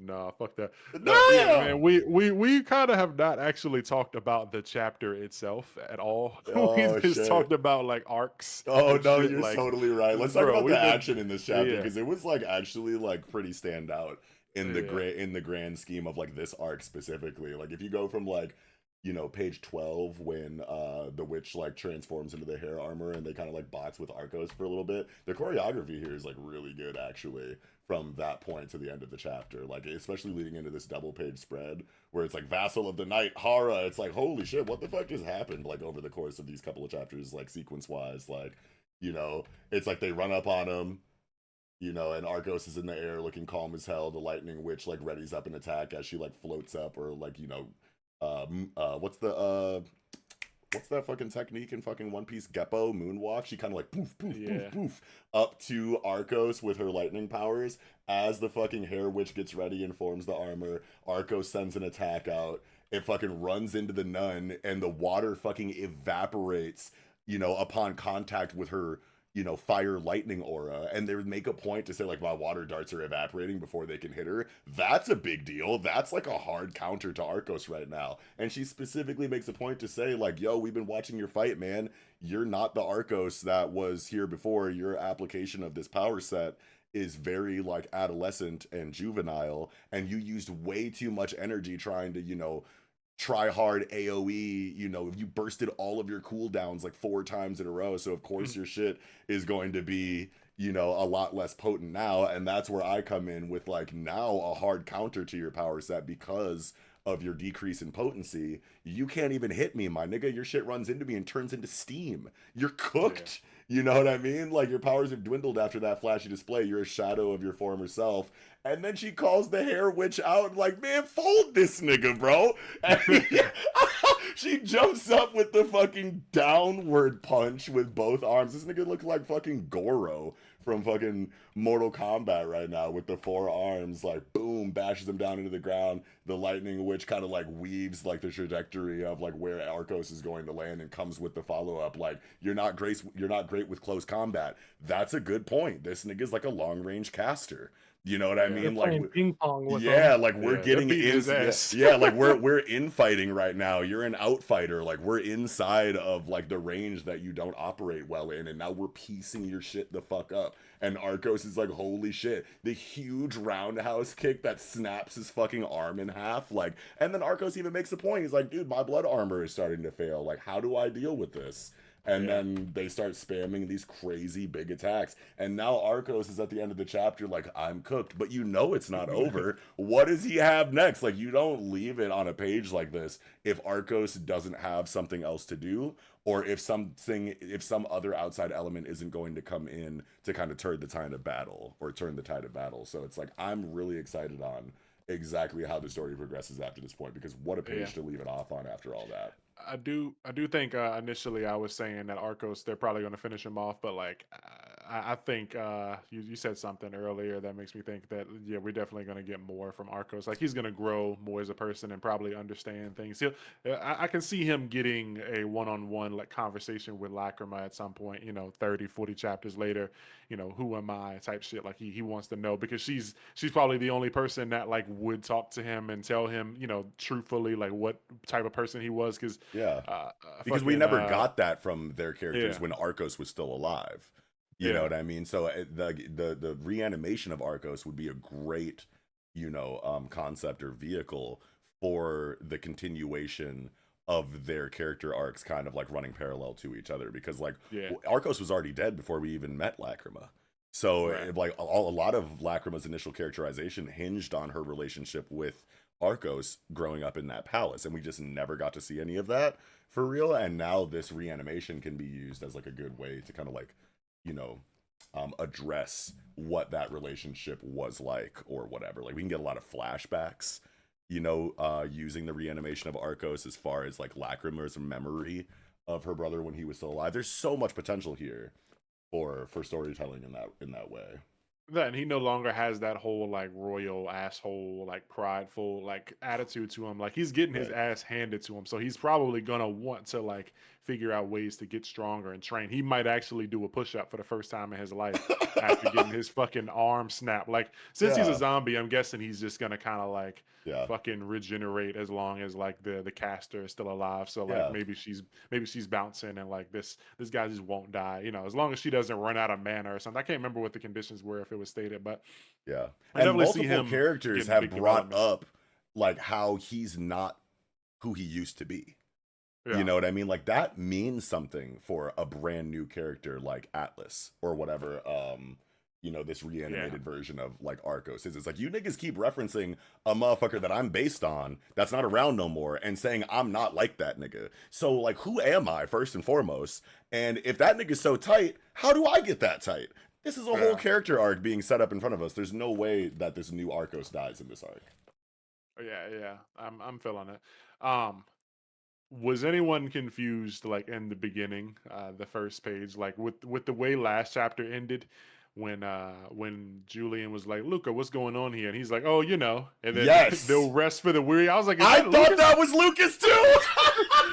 I thought he was just cleaning up the trash, but then like Yeah. Julian blocks him. Like, hold on. But I remember, I went back and I remember she was running from this dude. But like for a second, I was confused. I was like, is this because we've seen Lucas transform and do this kind of shit. So it's Yeah. like it just felt like, this felt like something that he would say. But like in this moment, he was At the just, I very guess, least, it planning. felt like a continuation from what Lucas started saying in the second to Yeah. last panel, or whatever of that page leading into the final splash page of the last chapter. Yeah, it definitely felt like I for sure thought that when the last chapter concluded before we got this new one, that Luca was turning into this nigga by the end of the Yeah. chapter. Yeah, absolutely. I did forget, because like we've seen this guy before, and I did Yeah. straight up forget that he was a separate character. So at the moment, at the time, I definitely was like, "Yo, Luke is about to, Yeah. straight fucking assassinate somebody. Like, what's Yeah. happening?" But like, And just for the we got sake this of chapter. of what we're talking about right now, that is still, Lucas's continued dialogue on that final splash page Yeah. of chapter 60. But Yeah, it's just there's no tail from the dialogue bubble, pointing to this Black Knight. So it's obviously not, these words are obviously not coming from this character on the last page. You Right, know what I yeah. mean? So So Lucas like, is talking about like yeah, the job ain't done. We got to deal with this guy. no rest for the weary and all that is still words that are coming from Lucas, but they Yeah, just decided to show the Black Knight in this splash page at the end of the last chapter while he was yeah, saying that, and it's not coming from dude. Yeah, yeah. yeah, yeah. So yeah, so then they fighting this guy, and it's yeah, I don't know how long they're gonna fight him. It's just another situation where it's like I don't know if like I want to see this guy die because like now I don't want Atlas or any of the witches or Elstree to die. Because I kind of want everybody to just go their separate ways and like start new plans or whatever. But this guy, I guess this dude could die. Fuck him, get him out of Yeah, here. I mean, whatever. Because he's in the way. He doesn't have he's never said like any words. I don't think he doesn't. He's just fucking black swordsman or whatever. So Yeah. But yeah, his sword design is very reminiscent of God. I'm not going to be able to, without googling, remember the inspiration for the sword design. But like this is like an actual like historical sword in like I don't know if it's Middle Eastern, like or like what region that the sword came from. But it's like a segmented, thorny, like this is a real sword from history that this like sword that the Black Knight is wielding in this chapter is based off of. Hold on one second. Famous long sword with hooks? No, with thorns. Hold on one second. God damn it. I typed in sword with thorns. Couldn't find nothing. It looked like a Yeah. fucking drain snake I just put in my fucking plumbing. No shit. Yo, yeah, it literally it literally looks like that, but it's a sword. Hold on one second. I have to find it, otherwise I'm gonna be fucking pissed. God, I should have done this before the review. Famous sword long. I don't even know like what keywords to use, bro. Fuck it for now, yeah. Yeah, I guess. Damn it. Yeah. But like someone in the comments is going to like know what we're talking about. And yeah, it's definitely a reference to that sword. And Wikipedia only has fucking links and words and not like images. Otherwise, we'd be Gucci. But bro, I swear to God, not too long ago, I was just looking into the sword and being like, holy shit, someone wielded that in real life? That's fucking insane. It was me. Anyway, yeah. Yeah. Niggas who know, if you know, you know. And if you do, please leave a comment and let us know that you know. Because, yeah, that shit's cool as hell. Type shit. Type shit. But I think I'm squeezed out for this one. You got any more words for it, Knox? Yeah, no, I'm good. This was like a really big, like thorough, conversation for Centuria. I think it was going into like 45 minutes or something like that. And like just because someone in our comment section was talking about how they're like frustrated that like whenever we do so happen to drop an episode, like Centuria just so happens to be on break. So like hopefully for any of the Centuria fans that tune in to Shonen Pulse, this was like a chunky, big, hearty, discussion of the most recent chapter that kind of like makes up for any, chapters that we've missed in our awkward, scheduling as of late. So Yeah. And if this is anyone's favorite series, please don't go down in the comment section telling us to fucking eat a baby or whatever. Like, don't lose your mind, baby, because like we like the series. yeah. Just don't think this is the best arc. But Yeah. I do think that what's coming up has potential to be good. Potential means nothing, at the end of the day, if you don't fucking capitalize on it though. So like, please, Toru, Kuromori, show me something else. Show me some fucking rock spirit dudes or something. Show me something else. I know you got the bag. Go in the bag. Stop using like this is shit that I do where like I got a million options, but I just keep going to Chick-fil-A getting a spicy chicken sandwich. I can try anything else, but like reliable. So like don't reliable us and give us fucking Arcos and Elstree again for give me 100 chapters, baby. I don't know. Fuck it. Yeah. But yeah, I'm squeezed out. Traffy had a throat attack, so he had to step away. So he's all squeezed out too.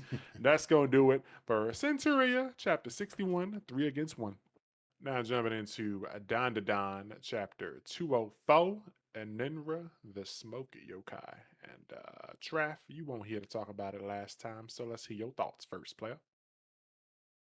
GG and Evil Eye they've grown on me so much. Like his initial reaction is just like you can tell like he's upset, and then he laughs, and then he just goes crazy. Yeah. And it's like this is something that Evil Eye would have never did before, but at this point in the story, he considers them family. Probably not as much as Gigi does, but more so than he did to begin with. Yeah. Yeah. Yeah. Like you can tell that it's still like the very like immature, meat-headed Unga Bunga Evil Eye that we were introduced to in the Suicide Worm arc, but there's like a little bit of character stuff that's happened in between then and now that leads him to like actually give a fuck about other characters like Seiko or anyone else tied to Seiko in a way to where he's like, I gotta get my get back. I'm gonna flame you real quick because you're getting stepped on literally. And like, holy shit, like why are you so weak? Ha ha ha. But like I still gotta whoop this nigga for fucking you up type shit. And that's just really cool to see. Yeah, and he Yeah. talking shit about me. Like he talking about he gonna have my power. It's like you gonna take my what, dog? Yeah, Like, right. get the fuck out of here with that, bro. You ain't Yeah. touching me. It's like, like when he said evil, I'll be having your power too, and then just the bottom page. I was like, what happened to this? Before I turned the page, I was just like, what on Yeah. earth is happening here? I was like, I didn't know if he punched him, if he like flew and drop kicked him, if he kicked a ball. Nope, threw a nigga at him. Yo, like Yeah. Threw one of his ninjas at him, like, damn. And we were having a conversation last week, Yato, about exactly how this fight could kind of pan out. And we were drawing, lines to like One Piece's hockey system and how it kind of works with Logias and like the intangibility factor and whatnot, and like how like the common denominator of yokai spiritual powers in the system might interact with each other in a situation where we're fighting an intangible being, but like, can I hit you because I'm kind of dipping into the same power system that you're using type shit or whatever. And we knew that Seiko kind of didn't have access to that because her abilities are very region based and she's far away from home right now. So she kind of just had to use martial arts and pray for the best. And, obviously with a fucking intangibility situation like smoke, it's like there was just nothing that she could kind of do at the end of the day. And we were like, okay, well, here comes Gigi as the evil eye. So maybe there's something there. But he's kind of succumbing to the exact same disadvantage that Seiko had an issue with in the previous chapter. So that's cool to see, I guess. But then at the end of the chapter, Gigi is like, yo, let me take over, tap me in, like you're not being very effective here. Like, let me use my Kamehameha wave and see what happens. And it ends up being effective because it's like a purely energy-based thing, I want to assume, instead of like a using spiritual energy to enhance physical attacks kind of thing. It's just an outright emission of this energy directly, and that's what allows, Gigi as a character inside of his specific power set to kind of have an advantage in this fight. It's like, cool. The evil eye comes out. We know he's very powerful. We know he's very aggro. We know he's like a lot stronger in certain ways than Gigi for one reason or another, but that still wasn't enough. He still had the same disadvantage in this fight as Seiko despite all of that. So now Gigi gets to come back and use his thing that's unique to him and special to him so that the reader doesn't go, oh, okay, so Gigi has to become evil eye to deal with things. No, Gigi can do it on his own depending on the situation, and that's really good. it definitely gives Gigi his own like agency and his own like character and fighting style, so that he doesn't, like you said, have to rely on Evil Eye. But I also feel like this is a very good way of introducing like growth for both characters because, like we were saying with the last conversation we had about this, I was wondering like since the Evil Eye is a yokai and he uses this kind of like yokai energy, would he be able to touch him? But no, because he still chooses. I think it's a choice. I think he still chooses to fight with just raw strength. I think if he would have kicked like a ball of energy at him, then it would have done something. Energy Oh, would yeah, have hurt yeah. this guy. But I forgot I that think, was in Evil Eye's bag.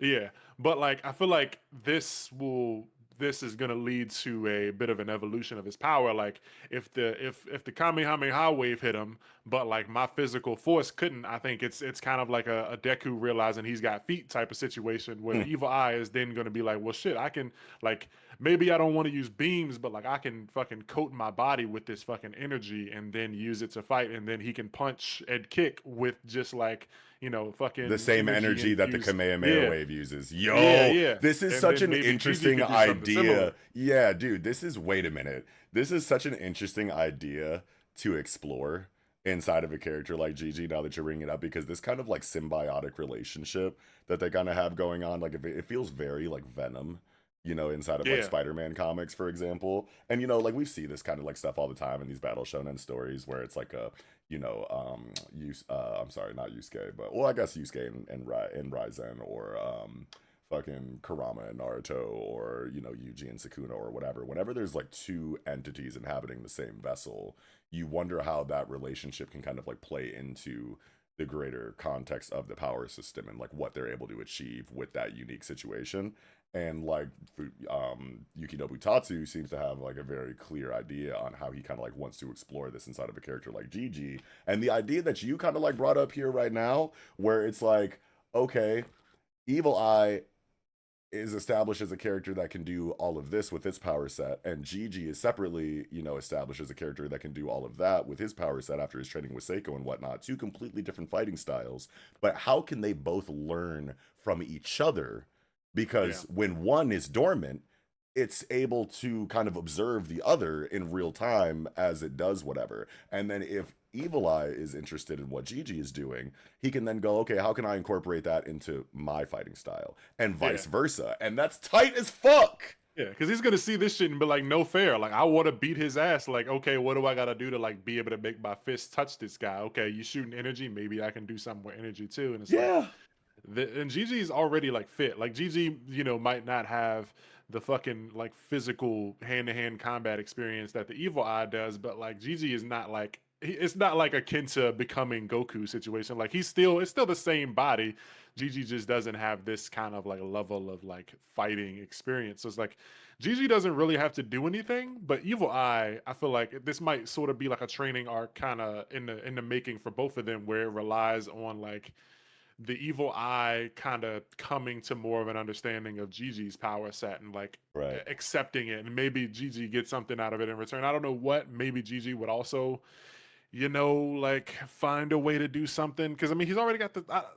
I can see this training benefiting the Evil Eye, Right. Because but I don't like see how it benefits Gigi. how do you communicate to a character like the Evil Eye, you know, something that will trigger growth in the character? You can't just use words because he's like a fucking Oonga Boonga caveman Yeah, style character. You have to beat his ass. And then that nigga will go, okay, I need to do something different. And yeah, and this fight is like a great vehicle for that, because this nigga Enenra was dancing on this nigga the yeah, whole chapter, and Evil Eye came in so confident. So that's amazing. And now it makes me wonder, like, okay, what if Evil Eye does a Kamehameha wave?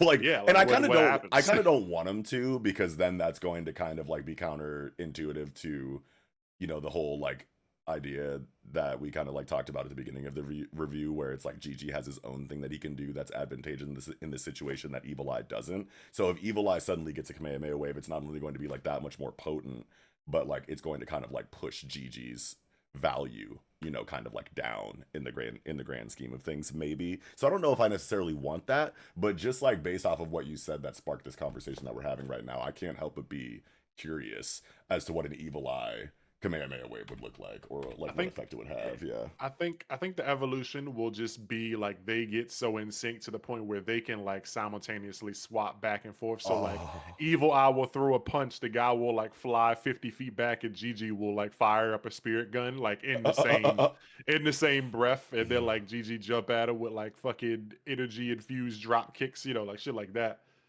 So it'll just make them two fighters in one, whereas like they're basically one mind instead of like, you know, put tag me in, asshole. It'll feel more like they're like a team and not like two dudes fighting to control a body. Yeah. Yeah. Fuck yeah. Yeah, that's dope. I like that. Hell yeah. But yeah, fucking good stuff here. I love that the smoke yokai is fucking his attacks are named after cigarettes. Fucking Yeah, Marlboro bro. God Red. damn it. Wait a minute. Let's go to the red Marlboro menthol, Marlboro gold, the lights. And then he just starts Fucking spamming gold because, like, I think that's like the most popular Marlboro at the end of the day. yeah, I think a Like, lot of people buy that. When I used to work yeah, at Walgreens, people bought them shits a fucking ton. yeah, Marlboro Golds, and he spammed that shit. So I guess that's the like fucking crouched uppercut. One thing I really hope, like when this gets animated, I hope every action that he does, like when he starts Red Morrow and he does the kick, I hope like he vanishes and appears in the next like attack stance. Like not Yo. like like it'd be one thing to just have him like do the choreography like where he swings the leg and stuff, but I'm hoping that like he just appears like when he's doing the fucking his third and fourth attack, like he appears and he's facing us, and then he disappears and he reappears and he's facing away, but he's still doing the different attack. Like it's like a vanish in between, kind of like a Nightcrawler type fighting style. Yeah, and like as someone who used to smoke cigarettes, which I'm not fucking happy to admit, but I mean it is what it is. I'm like 6 years cigarette free, so it doesn't matter at this point. And I did used to smoke Marlboros. Now I'm wondering what else this nigga got in his bag in reference to like specific Marlboro cigarettes. Like, cause there's Marlboro Blacks, there's Marlboro 27s. Like these are all like really popular like Marlboro cigarettes at the end of the day. So if like Yukino Butatsuki's going to continue dipping into this bag in reference to this specific brand of cigarette. And it doesn't have to stop at Marlboro. This nigga can start using Newport attacks next chapter. You gonna hit him with that Newport? Yeah, like if he starts doing Newport shit, I'm about to get the fuck out of my seat and do a backflip maybe. But like dude, Marlboro Black, I'm just like thinking of like what that could mean in a fight like this, and I'm like getting hyped because like you could do a lot of tight shit with this naming convention. So yeah.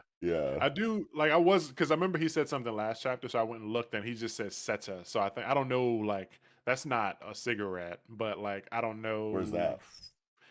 Page 9, last chapter. Oh, He when he goes to attack Seiko and he punches her through a beam, he says Seta.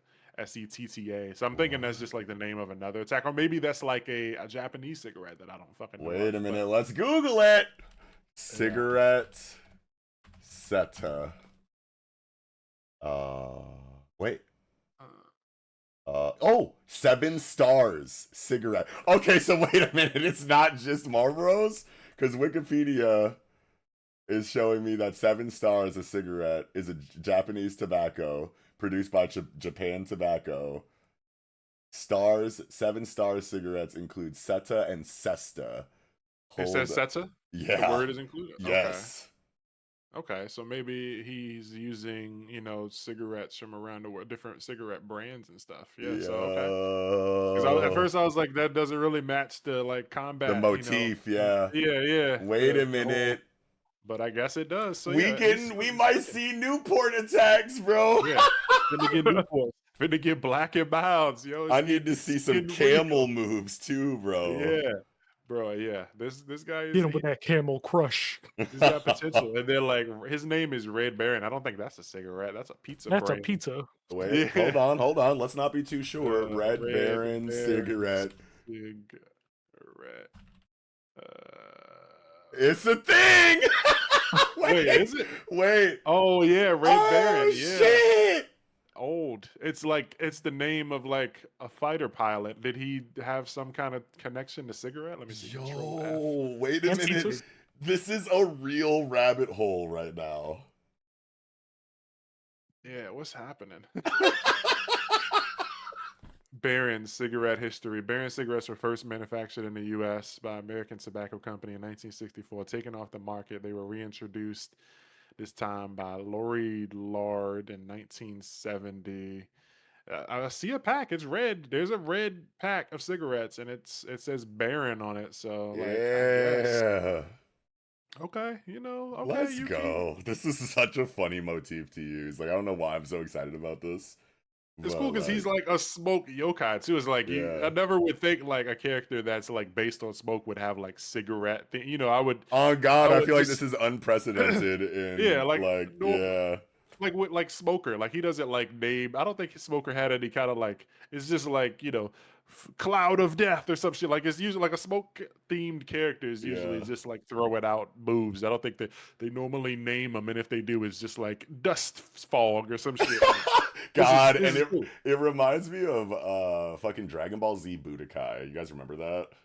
Yeah. Fucking like, okay, so like the Ginyu Force or whatever, Captain Ginyu. Like I watched the anime or whatever, and like it wasn't until like I started studying Japanese in high school that like things started to click or whatever. And like, the Japanese word for milk translated into English or whatever, like gunyu, like means milk in Japanese. And so Ginyu is obviously like really close to that or whatever. And then if you play Dragon Ball Z Budokai, all of Captain Ginyu's moves are like Milky Cannon. And like, Oh like, wow. yeah, you know what I'm saying? So like I'm starting to like, it's like reminding me of like shit like that. And I'm like, holy fucking shit, bro. Japanese writers are so fucking creative. Anyway. Milky Candy. I just looked it up. Yeah. Okay. Yeah. Plus, like all of Dragon Ball's like characters and stuff were like food themed anyway. Exactly. Fucking, Like you start connecting the dots and it's like, you yeah. know what I'm saying? This shit is fucking deep, bro. Okay. It's levels. Yeah. Yeah. Yeah. Okay. Yeah. That shit. Them motherfuckers be in there, man. They be in the Right. bag. Different bag entirely, but they be deep in it. Yeah. Yeah. It's like, oh wow. Like it's just the shit be like make you wonder why you never thought of it type shit. Exactly. But yeah, good chapter. Nutsack Olympics. Fucking. He said, "I'm gonna call you Nug Lover." Yo. Yeah, Kicked him in I the like. dick, right? Yeah, he kept like uppercutting him in the dick and shit. Yeah. Yo, that might be. Hold on, wait a minute. Let me go like see these panels where he's doing nut shots, cause like Oh yeah, Marl Gold is the nut shot. Yeah, So Bro, every man. time he says gold, he's hitting him in the nuts. Yo. Oh yeah, that bottom panel is like highlighted on the nuts. He's hitting him with that JoJo's Bizarre Adventure. I'm Bro. screaming. Fucking 20 nut shots, yeah. Holy fuck, bro. He punched him in the nuts a lot, bro. Yeah, nah, for real. Like, how many times does this nigga say gold? 1, 2, 3, 4, 5, 6, 7. Or wait, 6, 12, 13, 14. 24. 24 times in the dick? Is that And, like like- 12 each, or is his fist hitting both at the same time? Nigga, what kind of question? Yeah. Oh like- my god. Not gonna lie, Evil Eye, this nigga nut strength is crazy because like I wouldn't have got up for that. He Right, got like up how and are still you wanted not to like fight. how are you not shitting, peeing, and throwing up blood after Yeah. that many nut attacks? Like, is Gigi ever gonna be able to have kids after this? Or is this No. like specifically evil eye damage and it doesn't translate to Gigi? He's I a need to eunuch know. now, yeah. Yo, Yeah, there's no Crazy. kids in Buddy's future. I'm in tears, nigga. I love how I love how the Red Baron kind of like he has this way of like introducing himself and like when a new challenger appears, he does this thing. I guess he didn't do it with Evil Eye, but like Gigi shows up and then he like bows to him and is like, "All your attacks will be futile," you know. He bows kind of like respectfully. I feel like he did that with Seiko too. Yeah, when he first met Seiko, he bowed. I guess he didn't feel the need to do it to Evil Eye because Evil Eye is not a human. So I guess it's like a thing he bows to the humans or whatever to show respect. But he bowed to Seiko and then he bows to Gigi before getting fucking blasted off screen. But yeah. Can't wait to see what happens, tomorrow if you're listening to this today, type shit. Can't wait to see what happens today, baby. But Yeah. Yep. Gigi's in the house. How's it hanging? Funny that he says how's it hanging after getting punched in the nuts 24 times. Yeah, that's insane. Like it's hanging painfully, brother. Right. Like it's kind of like not there anymore, thanks to you. Yeah. Fucking pulverized it. But yeah, it was a good chapter. Got Baron's ass out of here and Evil Eye, he swooped in. That was a good shot. Like I wasn't expecting something like that from Evil Eye where he swoops in and scoops up Seiko and then gives her the hoodie or whatever. It's like, okay, that's good boy shit. Cause you gotta remember that Evil Eye, like he was like an 8-year-old kid or whatever. It's like I guess he's growing, man. Yeah. Yeah. But yeah. Fun convo for that one. You guys got anything else, Traffy? Nah, that's it for me. What about you, Knox? That's also it for me. All right, we all nutted out for that one. That's Okay. gonna do it for Dandadan 204 and Ninra the Smoke Yokai. Nutted out. Now jumping into Shangri-La Frontier, chapter 231, The Wolf Wars Expand. Submit or be banished. Good chapter.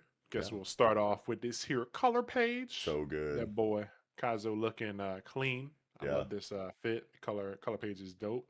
Yeah, I love the color story here. The very like warm reds and oranges and yellows, and then the obvious like focal point or like foreground or whatever, but then like accented with this like forest green border on the side is just like a really good touch. I want to say it's just like very interesting and unique color story for a color page. I feel like we don't see color pages like this very often.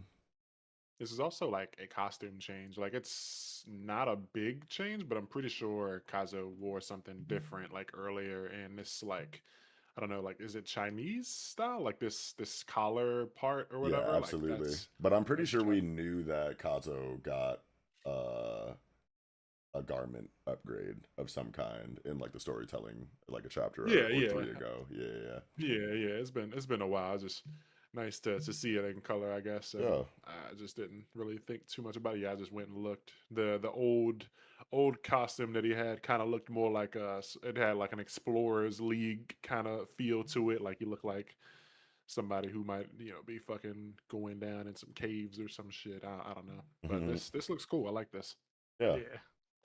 And like But Chinese like inspired outfit is always going to hit with like a pugilist, like martial artist, like monk class, like in general. Like yeah. that's just like fucking peanut butter and jelly. So like design wise, Katsu is just like top tier in that way. Yeah, it's probably got some stats assigned to it for martial arts Yeah. stuff or whatever. But yeah, jumping into the chapter, we got fucking rebellious getting fucking made a fool of Oh my from god. start to finish. They cooked this nigga.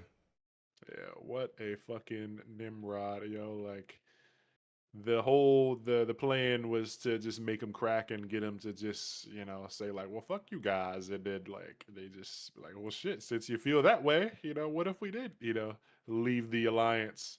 It's good. It wasn't no action, so it's all conversation, and as usual, Shangri-La Frontier among the girthiest, probably one of the out of the things we review, this might have like the most words like per chapter. Yeah. like Yeah. I can see that. like Yeah.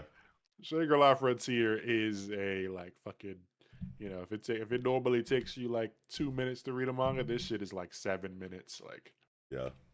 7 to 10. Like you really, really fucking eating your alphabet soup with this one, but Nah, it's for all good real. stuff. And we were talking about like maybe like super early in the life of this channel, the like text to panel ratio, like historically in comic book storytelling and whatnot, and how it's kind of like evolved over time from like, golden or silver age Western comic books into, the beginning of like manga and like whatnot or whatever, and how you don't want to ever have like too many words on each panel, or else you're going to like risk like a lot of immersion, kind of like issues will start like coming up like when you don't have the ratio kind of down or whatever. But like Eastern fucking storytellers just like just don't need to care about that kind of stuff, because the actual like content involved is just like so well executed that it's like you can have so many words on a page in like a story like Hunter x Hunter or Shangri-La Frontier or whatever, but like at the end of the day, it's like the content is so good that like you just don't care that it's that wordy. I mean, like some people will, you know what I mean? Like obviously there's the Hunter x Hunter meme or whatever that kind of like floats around online, but outside of those like one-off examples of people like complaining about things, like for the most part, like this shit is like overall like relatively like well accepted. Like if a chapter like this like came out like in the West or whatever, like I can just see so many people complaining about like how wordy a chapter like this would be in a Western Yeah. comic book, but Japanese Oh, I writers don't just like, know. yeah, On on average, I think reading an issue of a comic takes me longer than reading a chapter from a manga. oh sure. Well, I mean, a lot of that is because like Western comic books are typically monthly. Well, they're still around the same length. Like, usually they're 20 to 30 pages, Yeah, whereas weekly manga average around like manga 18. is 15 to 20. Yeah. So Yeah, it's not like too much longer. yeah.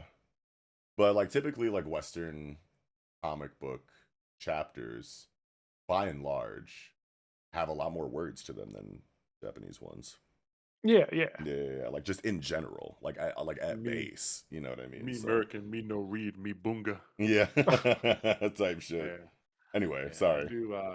I do want to point out like random like not to throw a jab at like a story like Boruto, but like I've been recently involved in some discourse on Twitter about like I was commenting on how Boruto's backgrounds are just like either they're all whites, they're like a shot of like the character standing in sand, or they're just action lines, like fast paced like action lines. And even with those action lines, I don't really be feeling like the characters are like it's like sometimes the character they'll throw action lines and it don't really feel like I don't feel the movement, like it doesn't feel kinetic, and like there's not a lot of different like shots that are given in that story because I just caught back up. I was like 3 chapters behind, so yesterday I read the last 3 or 4 chapters of Boruto, and it was just there was just a lot of like action lines. And not to say that like Shangri-La Frontier had this there isn't any action here, but I'm just looking through now. Like I was just flipping through the pages and noticing how many different types of like backgrounds. Like yeah, there are some like stark like white backgrounds, but like the first page, Rebellious, you got my name is Rebellious. You see the room. It's like okay, you see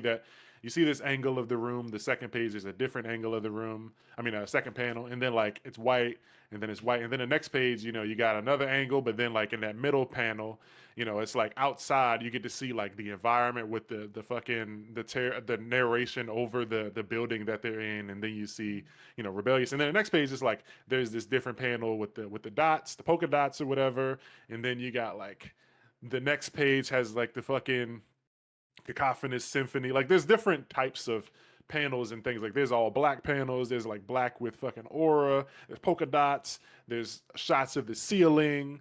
Page 8 has like digital, Sunraku's a panel of the digital like fucking helmet forming. Like there's a lot of like different types of shots and angles and stuff in this manga, and I appreciate it, especially after coming from reading I feel like Boruto, where it was literally just like either it's a white background or there's action lines that I Yeah. don't feel movement from, and just Yeah. That's a there's good point to bring up. Like, Shangri-La yeah. Shangri-La Frontier focuses on on visual storytelling. So like even if you removed all of the text, you'll get a general sense for how the characters are interacting and who they are without any words. Right. The words are there to accentuate the plot and, give us information Yeah. that the pictures alone wouldn't. And that's why Shangri-La often can get away with just dumping text like crazy. Yeah, and especially in a scene or, a chapter or chapters in a battle manga genre, if you are just going to have characters talking the entire time for multiple chapters straight, like you are definitely going to want to use camera angles in a way that kind of like give you a really good idea of the space that the characters are occupying for exactly that reason. And just tying it back to like Western storytelling again, you have the Marvel method of comic book storytelling that was developed like way, way, way back in the day when like Stan Lee was like on the come up, to where you would have entire issues of of comics where it's like the reverse of the creation process, where instead of a writer writing out a script and then trying to have the artist bring life to that script with the art, it would be the reverse, to where the artist would draw the entire chapter and then the writer would come in and incorporate dialogue based on that art.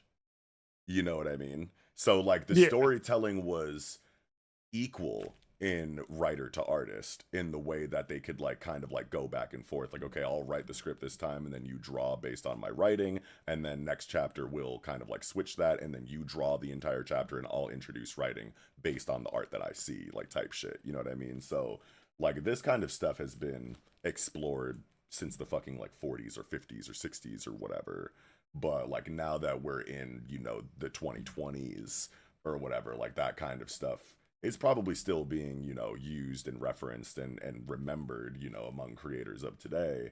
But it's just like interesting to kind of like see how writer and artist combos kind of like incorporate whatever strategy for the sake of telling whatever story that they want to tell. But yeah, like this kind of stuff has been it has evolved in such a crazy way, like over time, that we can see throughout history in such an interesting way, as far as like commenting on it in a discussion space like ours. Yeah. This conflict though with Saigo 100 and Rebellious is interesting because as someone who played World of Warcraft for so long, it's funny that this is even like an issue, but like I guess I kind of get it because like in Cyger Hundred's case, she's like super like into the thing, and it's like she's gathered these people who are into the thing. Like they all their whole goal is to beat this wolf, and like yeah, maybe they do something else after because the wolf, you know, apparently is supposed to disappear after that. They probably won't all retire. Maybe some of them will, but like they failed at getting the wolf, and there's this other guy who's like, we didn't get the wolf, but like let's do other shit, and it's like it's taken away from her and the people who were like really, you know, fans of the thing. It feels like he's trying to make them become basically, you know, say somebody is just a One Piece fan, and there's a guy who is like, you know, you can also check out other stories, and they're like, no, I just really like my, you know, my One Piece. So it's just, I don't know, it's funny. It's probably an example. It's probably a better way to saying that, but it's just, it's an interesting thing, and like Yeah, I he just wants love them to how. be. Oh yeah, go ahead. Sorry. I was just saying he wants them to be a top clan, and they and her side just wants to be Lycaon, and it's like Yeah, there's a split there. So it's just it's funny to see this happen. it's great to see the split. Like I love how, like, you know, we were talking about the potential differences between the hardliners and, you know, the moderates as they've been come to be named or whatever in this chapter, like officially or whatever. And it's good like get like the delineation like between the two or whatever in this chapter. But like it's also just like a very natural, organic feeling, you know, situation to come about a clan of the stature of like the Schwarzwolf. You know what I mean? Like it's like we started this clan because we had a specific goal in mind, but now that we've achieved like the notoriety and like the member base that we have, and over time trying to accomplish this one goal, of course it makes sense that certain characters inside of a faction this big would kind of splinter off and have a motivation like Rebellious after X amount of time trying to do the original idea of the clan. Like ego and, you know, and whatnot, and narcissism and whatnot is obviously going to be found in some members, you know what I mean, especially in a video game like this, to where a separate, you know, motivation inside of the clan could very naturally progress in this way in the form of Rebellious, like in actual Yeah. real life gaming. So that makes a lot of sense, and it's really cool to explore in Shangri-La I guess Frontier. I guess the fear is that like they will like for Cyber 100 is that the guild will eventually get so big that like the original like goal of the guild will vanish. Everyone will just be it'll just be filled with strong players who just Right. kind of do like other things, and then like the wolf Lycaon will get defeated by someone else, and she'll feel like because of the, you know, because all these other people have joined the guild, you know, the disease, they keep calling him and his like way of thinking a disease. So it'll, because of that, like they no longer have the ability to, you know, defeat Lycaon, and they're not like in the right place at the right time when they should be focusing on, you know, the goal. Yeah. Um, so it's like they could, you know, they might take down, you know, Santa Claus and fucking beat up these other guilds, and it's like that's all fine and dandy, but like I've been thinking about beating Lycaon for, you know, 2 years. This is what all I've wanted to do. Like I want to be known as the guy who beat that wolf, and now, you know, I can't do it because like we're off in the middle of bumfuck land fighting like a Yeti monster with wings or some shit. Like I can see like the fear, Yeah. but I don't know, it's still just real interesting with it being a video game and like it not being like a life or death situation. This is an interesting way to like play stakes and like Yeah, to because it's taking what is feasible and like probable and likely in an actual MMORPG setting among real players who play these kind of games, and using those ideas of what could happen in quote unquote real life when real people are playing games like these, and turning it into story arcs in a fictional setting. yeah And that's what Shangri-La Frontier like does so well. Is like you can tell that these niggas are real gamers. You know what I mean? Like you can't come up with plot lines and character arcs like these if they're not coming from, you know, a real life like place of like legitimacy in games like these. You know what I mean? yeah It's just like such an interesting you know, narrative to explore for a series like this because of how yeah. like Okay. relatable and like real it feels as far as like in-game motivations from actual MMORPG players. Yeah. Can't wait to see where they go with this because, like I was saying a couple episodes ago, there's a lot of like plots kind of going on, you know, at the same time, and it's like this guild conflict is just another one. So like we now skip ahead to the end, like the alliance with these guys is over. Like we got SF Zoo and fucking Knights of the Holy Shield and Clan Team 10 PM. So it's like, okay, so now I don't know, like what happens here? Like, is the point of this so that fucking Tiger 100 can be like, yo, you kind of made us look like an idiot. You gotta like fucking step out. Yo, you're like you exiled from the guild for a little while, and like I don't know, like they fucking pretend to kiss ass and get like an alliance or something. I don't know. Like Yeah. I can't wait to see like how this goes. But Sunraku and Co have definitely played this dude. They got him pissed, got him to come out of his character or show his true character and say some shit he shouldn't have, like in front of Yeah. everybody, like Yeah. fucking we don't need you guys. And I And mean, it's all Sunraku had a without like point. physical dominance, you know what I mean? Like Yeah, obviously Kyogyoku would just fucking slash this nigga in half and like nothing would kind of like change inside of the, infighting dynamic of Schwartzwolf. You know what I mean? But because they're breaking him down on a psychological level, on an ego level, in argumentative, intellectual like battle of witsy kind of discussion space like this, they're clearly able to do what the entire goal of this, scene or story arc or whatever is kind of like trying to do, and it's being well represented in the dialogue throughout these last couple of chapters. Like this is just such an interesting plot to it kind of really explore right now. Yeah. it gives Cyger 100 a space to basically step back in and say like, okay, I tried to let you handle it, but like clearly you can't, because she hasn't been outraised at all. Like even when Sunraku flew through the window and like fucking clobbered her over the back of the She head, like kept her she didn't cool. like, yeah, she didn't like at no point during any of this did she flip out and go crazy like how Rebellious did. So it's Yeah. like, all right, Rebellious, go take 5, bro. I got Yeah, this. Like all of the little clearly niggas you are can't. seeing that like I'm a Yeah, way more competent leader than like you are. And that's yeah, the whole goal of this, is that like, yo, my co-captain is kind of rallying a large number of members of our clan to his side. I look incompetent and I have for X amount of time. Now I need this specific scene and this specific story that we're telling right now to kind of show, our split forces inside of Schwartzwolf, that I am the actual captain that knows what they're doing, regardless of how many people you've kind of like rallied to your cause in however long that we've been playing this game. After a scene like this, everybody in Schwartzwolf should be able to see like, okay, Rebellious is tripping. Siger 100 is actually the captain that we should be paying attention to. Hopefully we can all fall back in line and focus on this PvE shit. And Rebellious was kind of like trying to do some shit that he shouldn't have been doing. Like that's what this is all for, and it's being so well executed for us as the reader. yeah.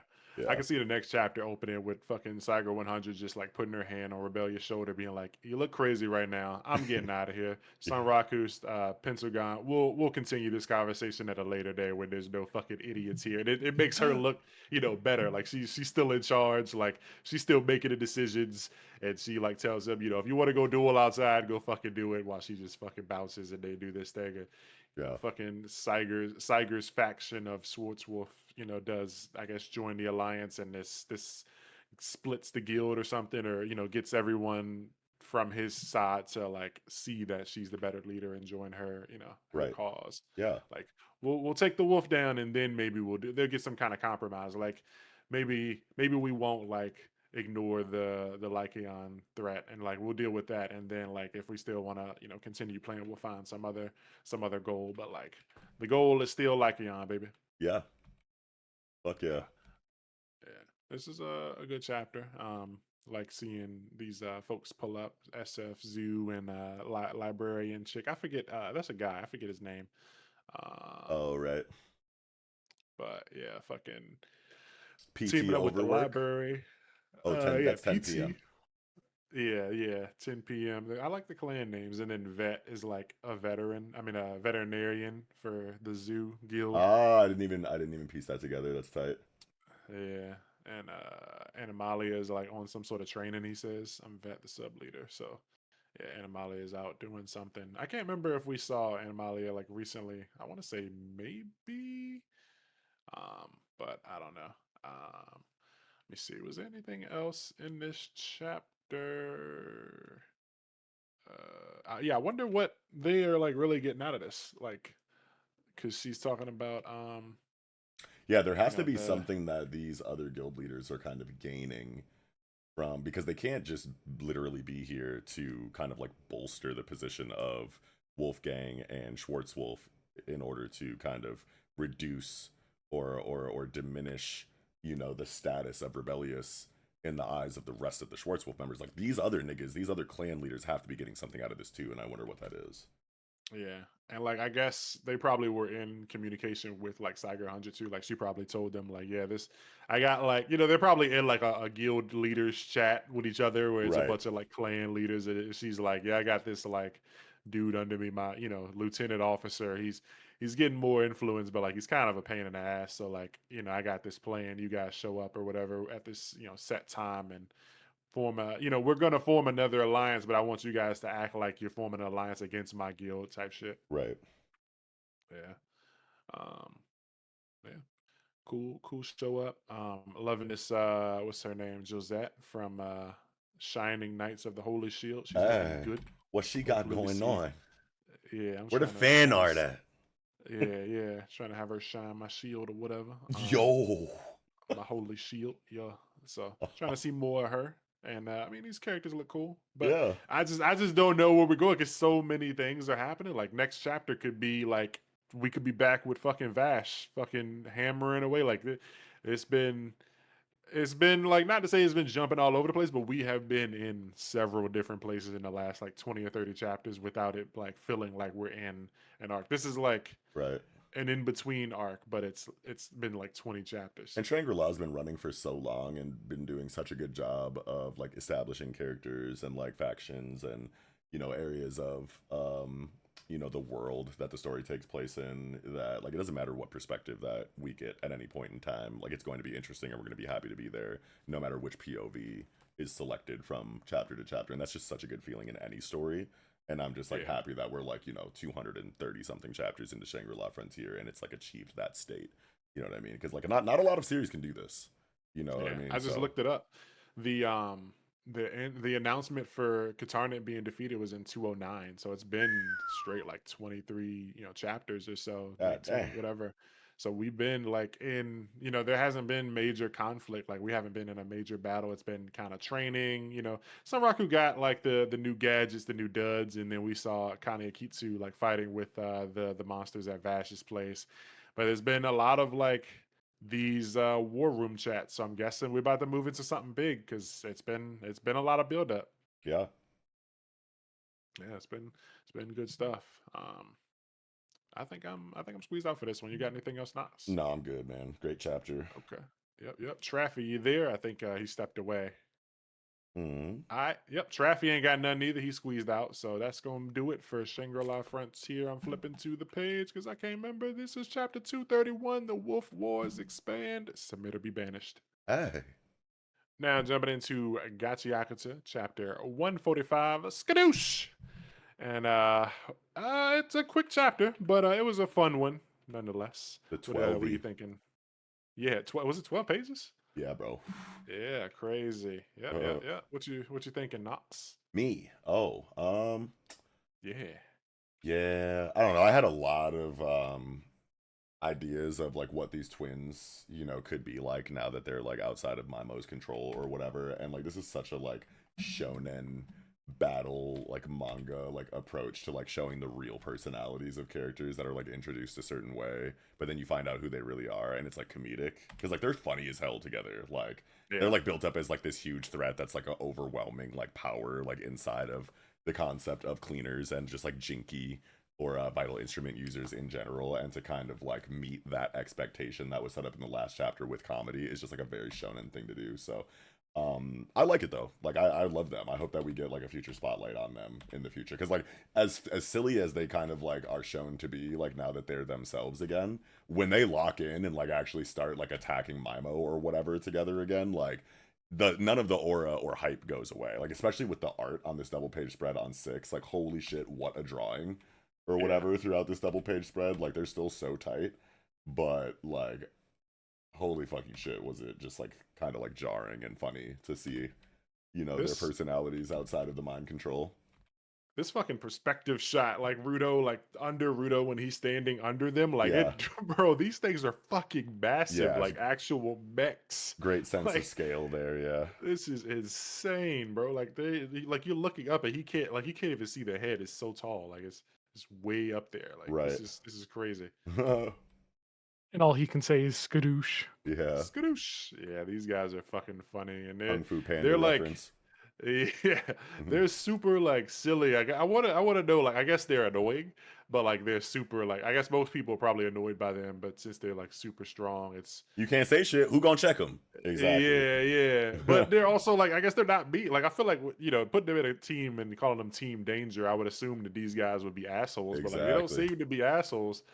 They just are really like in sync with each other, and nobody could get like just send them. Yeah, it's kind Yeah. of like a Gojo situation where it's like you don't fight, like don't even worry about it, bro. Just send them in. Don't get near. You gonna get fucking drop kicked Yeah. if you go nearby. Like a building might fall on your head. Just send in the twins. They got it, I dog. love You don't that, even. man. It doesn't matter like how, ridiculous their personality or dialogue or is, or like how much any of those like factors like kind of like belies their initial introduction or design or characterization. Like at the end of the day, it's like they can be annoying all they want, but in a fight, like they're gonna win.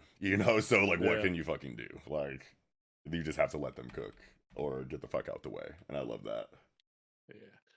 Also really love how Mimo isn't like folding. Like he's like, Yeah. nah, He's not through and leaving. I through. woulda, yeah. But what is going to be the moment that shatters that exterior? It's probably when the defense bubble breaks that we'll actually see Mimo like, crumble into dust and turn into like a whiny crybaby piece of shit or something like that. But in the meantime, like the nigga is standing 10 toes down no matter what happens in this conflict, and that's just cool too. I feel like he won't be the type to fold. Like I feel like Yeah. nothing, like yeah, because he even because like he's talking about he's basically collecting research. Like he's wanting to see how long it would take to break this defense, and like I'm watching to see how much time is required to counter my rule. It's human nature to fight, and then like he sees Rio, and he knows everyone's past, so he knows what like Ambo's been through. He knows what Rudo keep secret, and he knows everything about everybody so far. I'm guessing he probably knows Rio's past. Like Right. somebody said something about like what was it, like somebody said something about like she really wants to kill or something. Yeah. Maybe there was a previous chapter, but like he No, it's catches this one. like, was it Page 12. okay,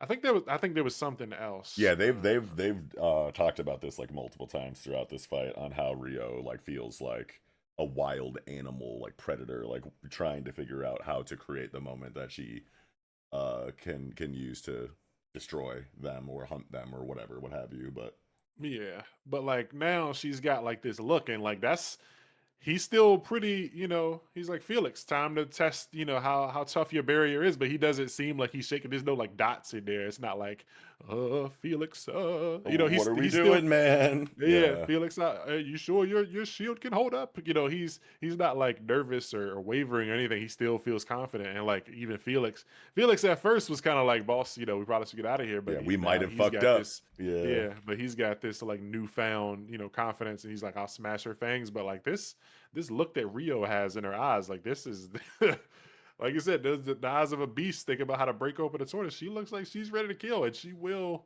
go for the kill. So like I feel like That's an interesting thing to explore inside of like this dynamic between Felix and Mimo too, is because like logic like kind of like set in for Felix in a way to where it's like, yo, I know I have this ironclad defense. We had like all of the advantages at the start of this conflict. Now all of a sudden these fucking utter psychopaths on the enemy team are kind of showing that they don't really give a fuck about our defense or our plan or our advantages, and are so bloodlusted that I'm starting to think that we kind of fucked up. Like, Mimo, you might have like got too much dip on your chip, my nigga. Like, I fuck Yeah. with you, but like we might be cooked. And then throughout the course of the conflict, like Mimo has reinvigorated a sense of confidence inside of Felix for Mimo, despite the fact that like everything that they're throwing at the protagonist team seems to be countered. And it kind of has a lot to say about like charismatic leaders and the effect that they can have on their subordinates, or whoever they have under you know, the hypnosis of their charisma or whatever, that like logic just kind of goes out the window. Like you see the ambition and you see the drive and you see that they're saying all of the right things, and like you'll follow them off a fucking cliff like a lemming if they're saying everything right. You know what I mean? Like there's like a lot to kind of be said there, like in the grand scheme of things. I want to say maybe it's trying to point some fingers at, you know, maybe even current happenings in the world today. I don't know. It just reminds me of it reminds me of Frank Herbert and like Dune's like theming and whatnot too, like with Paul Atreides or the Lisan Al Gaib type shit too. So like I don't know. I just like feeling that kind of thing in other stories or whatever. Yeah, I'm really enjoying that he's keeping up, like he's not like folding or whatever, and he's talking about like he wants to find out how long it's gonna take them to counter. I gotta counter their countering, and he's like, isn't this? He's seeing this as an opportunity to train and like test his limits, and I feel like in this series it wouldn't be too crazy to actually see him like have this like insane level of confidence in himself and to actually get cut in half and die, and then Felix be like, oh shit, like this nigga really was tripping, Mm-hmm. like he could actually die. But part of me feel like he won't die. He might end up being a villain who sticks around for a while. Like he might, you know, fucking if he plans on countering their counter, he probably has a fucking another plan for like a contingency. You know, if they manage to break Felix's shield and they get rid of all my like choker, you know, things or whatever, like there's a plan B. Shit, a cool little rug pull would be that like Mimo is, you know, being puppeted by another antagonistic force above him even. You know what I mean? Because like is the entire doll festival just Mimo the bad guy?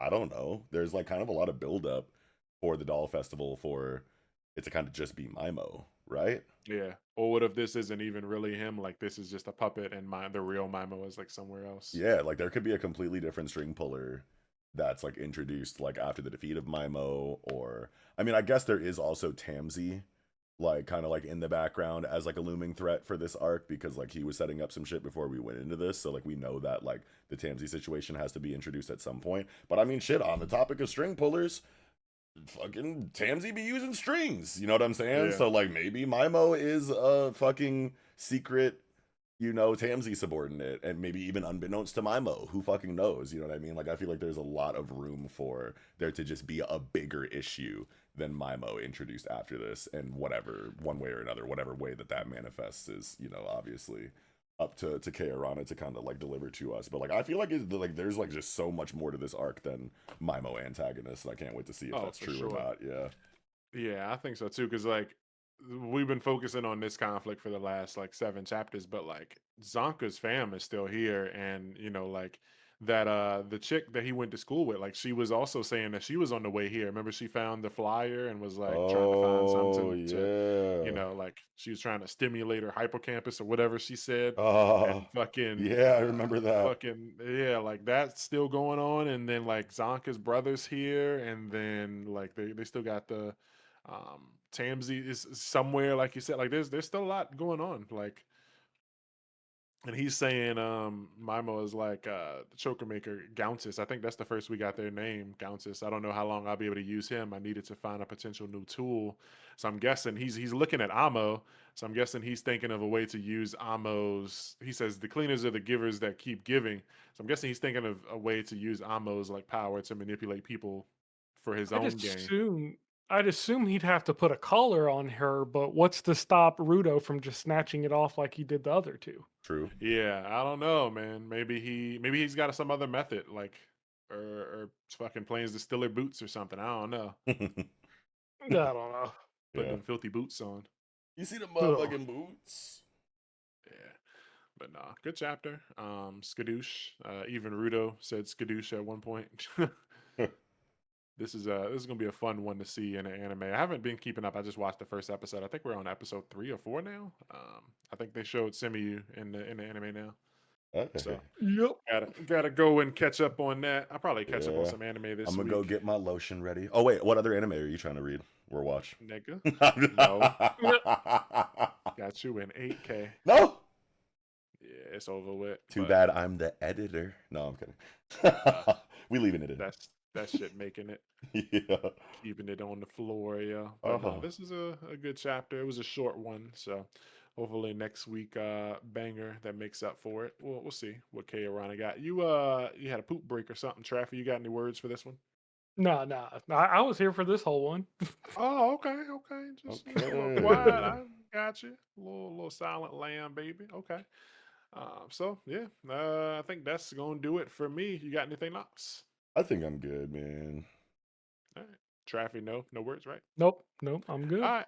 We're gonna holler at y'all. That was Big Gachiakuta at 145. Skadoosh. Now jumping into Ichi the Witch, 45th Hunt's appearances deceiving. And we start with a color page. Kamugi and her sister Spica. I love Kamugi. Love Speaker, The hair bro. color and eye Bro, color is so say cool. speaker, bro. oh yeah, Spica. Okay. And her sister Spica. Yeah, I won't thank him. But yeah, this is a good one. Love it.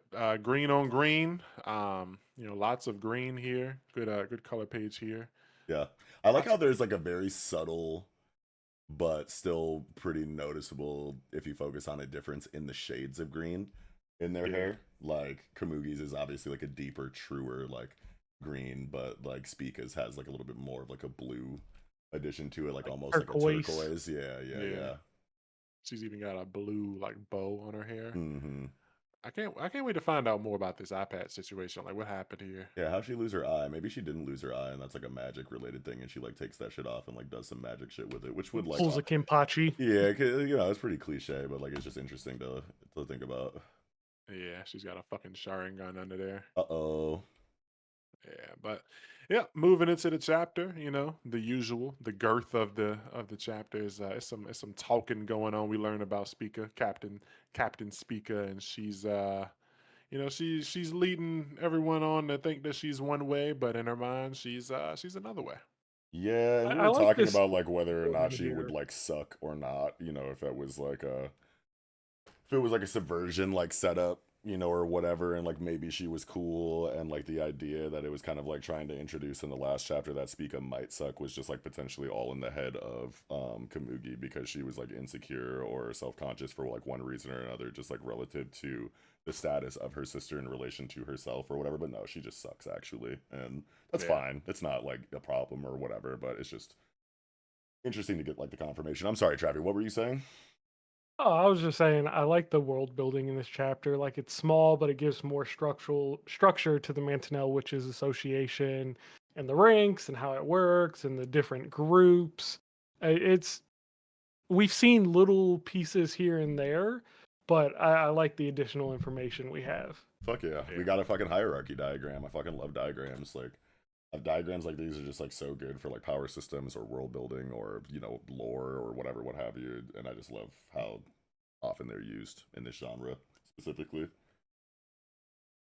Yeah, and people are they're talking about the main event here with Ichi being the male witch, and some of the kids don't believe it, and they're like, is that real? And fucking wonder, what Speaker's thoughts are on the situation and shit like that. It's a cool chapter, and seeing her, like I said, say one thing and be thinking another thing, and she's like thinking that he's gonna be a monkey man and shit. I'm sure he's a brutish monkey without a lick of manners, and it's fucking monkey with bananas. Ukiki. It's a fun little chapter. This chapter has been getting the internet in a bit of a tizzy though. You guys been seeing that? Oh, because of the translation or whatever. Yeah. Oh my People God. I don't being I don't have a problem with it because it's always been like that. Like yeah. they use more modern language throughout the series, and I don't. If that's the theme it's going for, if it doesn't affect the story, I don't personally have an issue with it. It gets the point across. It just makes things more relatable. Like seeing Spica say "Okay, would," I was laughing. Yeah, I laughed.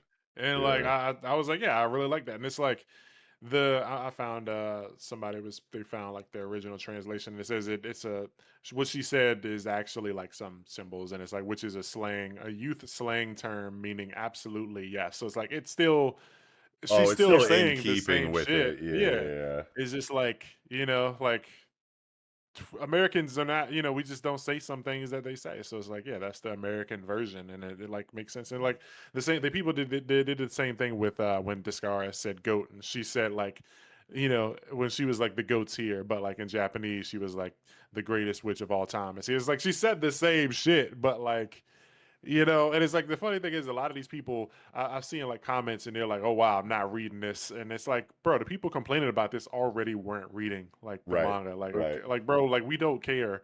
Yeah. Like, like you don't read the series, so you can't really, we can't try and convince you that it's good because you'd have this out of context. And like, I also just don't care about your opinion. Like, if you're commenting on a manga, a panel from a manga 45 chapters in that you haven't read in the most popular magazine, and it's like one of the most popular manga by one of the most popular manga authors and one of the most popular fucking artists, like, and your only opinion ever comes from panel, a two-word panel from 45, like, bro, I don't give a fuck. Yeah, Oh, fuck you. the only like criticism that I saw in regards to the translation that like kind of made sense. I mean, I didn't really agree with any of them, to be honest with you. In the grand scheme of things, it sounds like a lot of unnecessary whining to me. But the only one that kind of like stuck with me and felt relatively legitimate was the idea that contemporary slang can kind of like date the book in a certain way. Like over in like the West, like there's been historically this idea that you shouldn't introduce things in the storytelling that will date it. For example, like you don't want to like put like a DVD player in the comic because then like these are supposed to be timeless stories, so that like Yeah, yeah. if someone in 2030 goes back and reads the story, they don't look at the DVD player and go, holy shit, when did this come out? Like 1995? And like you're not supposed to do that because it's like immersion damaging, or whatever, what have you, for later readers or whatever. Like there was a fucking there's like a chapter of like Spider-Man, like, or a story arc in Spider-Man where like, because Marvel and DC use like a floating timeline or like a sliding time scale to where you don't want to like actually say the actual ages of characters or like the specific years that the stories like take place in, so that characters can like live on forever and like not have the reader ask the question like, okay, well, if this came out in 1975, then wouldn't that mean that Peter Parker is like 90 years old by now in 2023, or whatever math you would do or whatever. Yeah. But there was like a story arc where like Peter Parker is fighting the Green Goblin, and he like talks to like Norman Osborn directly, like, you're a 45-year-old man, Norman Osborn, like, what are you doing right now? And it's like, nigga, what are you doing? Shut the fuck up, like, we're not supposed to know. So it's like you don't want to do that, I guess. So I guess that's like a relatively legitimate complaint because this is very like modern slang, I guess. But like at the end of the day, But like, it's not a fucking make or break thing, and you're kind of a like crybaby. in this case, it doesn't really feel like it hurts because it's like, okay, would. I feel like that's something that people have been saying for a while. Same thing with goat. It's not like they said like simp or thought. It's like those Yeah. are words that like people just kind of started saying and like probably won't be saying 50 years from now. But like people see somebody that's attractive, and wood has always been a thing. People been saying that for years. Same thing with goat, like Yeah. greatest of all time, god of all things, like those. That's been a saying for fucking years. So it's like, it's not like they're plugging in some like new lingo, like unless you're somebody who literally learned all slang from TikTok. The Right. fucking 16-year-old TikTok kids taking shit they heard and just started fucking recirculating it, and now it's like, I've been hearing these terms for fucking years. So this Yeah. don't feel like, this don't feel like It's some more so alien shit. about Like, when they hit mainstream than when we like individually remember their origin or yeah, whatever. You know what I mean? So yeah, like nobody who reads the manga read this shit and was like, what the hell? Like somebody who reads the manga saw it, thought it was funny, posted it, and now people are like, oh my god, this is horrible localization. It's like, bro, you don't even read the manga. Suck a right, dick. yeah. You don't even read it. Like, just If you're doing that, you're the worst. Stop doing that. Do better. Like, Jesus Christ, what the hell? like, That's if so it's a ridiculous. joke, like it's not like it's a super serious moment. Like, it was meant to be a joke. It was meant to fucking you laugh, crack a smile, fucking get the egg out of your asshole and just fucking be a normal human being. You And know just smile, who you bro. are. We know Yeah, what you you know. are. Yeah, Stop doing just that. relax, bro. Yeah, there's a lot of tweets, and people are getting real fucking Elon Musk saluty in the comment sections. Oh, They're Ooh. getting real weird, man. Saluti. Yeah, they're getting real weird, man. So fuck you if you're one of them guys. Just have a little fun, bitch. Yeah. Not a kids show. Not for Yikes. kids. But yeah, anyway, back to the chapter, baby. Good chapter. Yeah. Yeah. It's a good one. I like Speaker, and you know, we don't know her age, but I don't want her to be weird. Yeah, and She Ichi's it's don't like be weird. 15. Ichi's like 15 to oh, true, 16. true, true, She true, talking about true. I she didn't even want think about him. that. I like her. Don't be weird, girl. Find out, this let Kamugi have this one, bro. Yeah. I love how they break down like the hierarchy of like you have magic specialists, you have witch assistants, and then you have witch cadets. And like obviously when you see a diagram like this and you see the bottom of the pyramid, it's like, okay, this is where the most members are. This is like the bottom like class. Like this is where like all of the the jobbers or whatever exist. But then to further break it down as there are specialists or people at the very top of these individual segments, of the hierarchy, it just like brings like a certain level of hype to that particular faction that like normally wouldn't be there with just like the original idea of it. Like when you see a witch cadet and you see it all the way at the bottom of the hierarchy, you're just like, oh, okay, whatever. But then you introduce a character like Spica and it's like, oh, but she's the, what's her status? The second rank, or wait, no. Hold on, what is it? Senior witch cadet. Yeah, captain. senior witch cadet captain, and all of a sudden you're like, oh shit, that's kind of hype, even though it's the jobber class. So it's just like interesting to get, a level of like excitement for, a character related to the bottom of the totem pole like that. I don't know. I don't know if I'm Well, explaining that correctly. Well, she's the She's- top of the bottom Yeah. of That's the what I'm totem saying. pole. That's what I'm saying. She's Like about it's to become a witch. yeah. It's like a whole new like God, I don't know if I'm fucking properly. She's like junior first class in the Yeah, Rangers. yeah. So Yeah. she's like a Suzukiri to a yellow keeper type shit. So Mhm. she's trying to become a dragon keeper in their world, but Yeah. like some other shit got to be done, and so they're making a whole scene about like this boy just shot up and passed you. Aren't you mad? Yeah, Yeah. he's a witch now, Mhm. but Ichi's that guy, man. Nah, for real. Aura off the charts. The double page spread was crazy, bro. Yeah, The stupid clean. drip. And like the way like it's so funny because obviously one of the points of this chapter is to introduce Spica as like a potential like love interest for Ichi. You know what I mean? And just like the fact that she's like kind of like trying to analyze like this new male witch that's coming into the Mantonel Witches Association for ways to kind of like boost her status inside of society or whatever. Like the way that Ichi is drawn in this chapter as like bro, look at page 21. We've never seen Ichi look like that, bro. Like this nigga is like this nigga is drawn like especially hot in this chapter. I think to play I think into that's that. her. I think that's her imagining him. Oh, older. sure, yeah. Okay, that's Yeah. fine Oh, too. okay, then, because like yeah, look yeah. at 17, his eyes do not look like that. That's Yeah, like no, you're right. dreamification. Yeah, for sure. Okay, that makes a lot more sense. But that's just like Yeah, so one funny. day he's gonna be a fine man. Yeah. Yeah, that's so Okay, so maybe she's one of them. Like, wait, holla at me when you 18, weirdos. Yeah. All right, we gotta get her out of here. Yeah. Yeah, she sucks even more than we originally thought when we started the review. Yeah, but interesting to see where this goes. Ichi now has a lot of fans. Everybody knows him. All the girls are gonna love him, and Team Discaris, we here. Discaris looks fucking cool. She always looks cool. She's squad leader. Got magic crafter, magic item crafter Gokuraku. So two guys join. That's big, yeah. Two dudes being introduced, and Kamugi squad record keeper. Yeah, I'm guessing she like Speaker's gonna try, something. She's probably gonna try and get close to Ichi, and he's gonna be like, "Oh, you're, Kamugi's sister. I guess that makes us sisters since Kamugi. Maybe he'll friend zone her like that because he probably sees Kamugi as like family. So he'll like, since him being fucking mountain boy don't know like."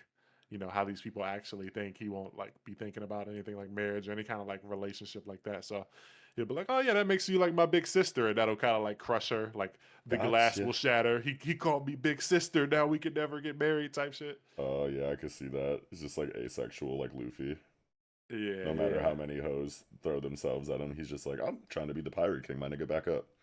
Yeah, I can see that. And maybe she like pushes, like maybe she like tries to push Kamugi. Like, hey Kamugi, maybe you should try and date him. And I think it'll be a good thing for you. But like really, that's like to help the family. Like either way, I feel like this even with like Kamuki just being in the team, like I feel like that should boost their family status probably.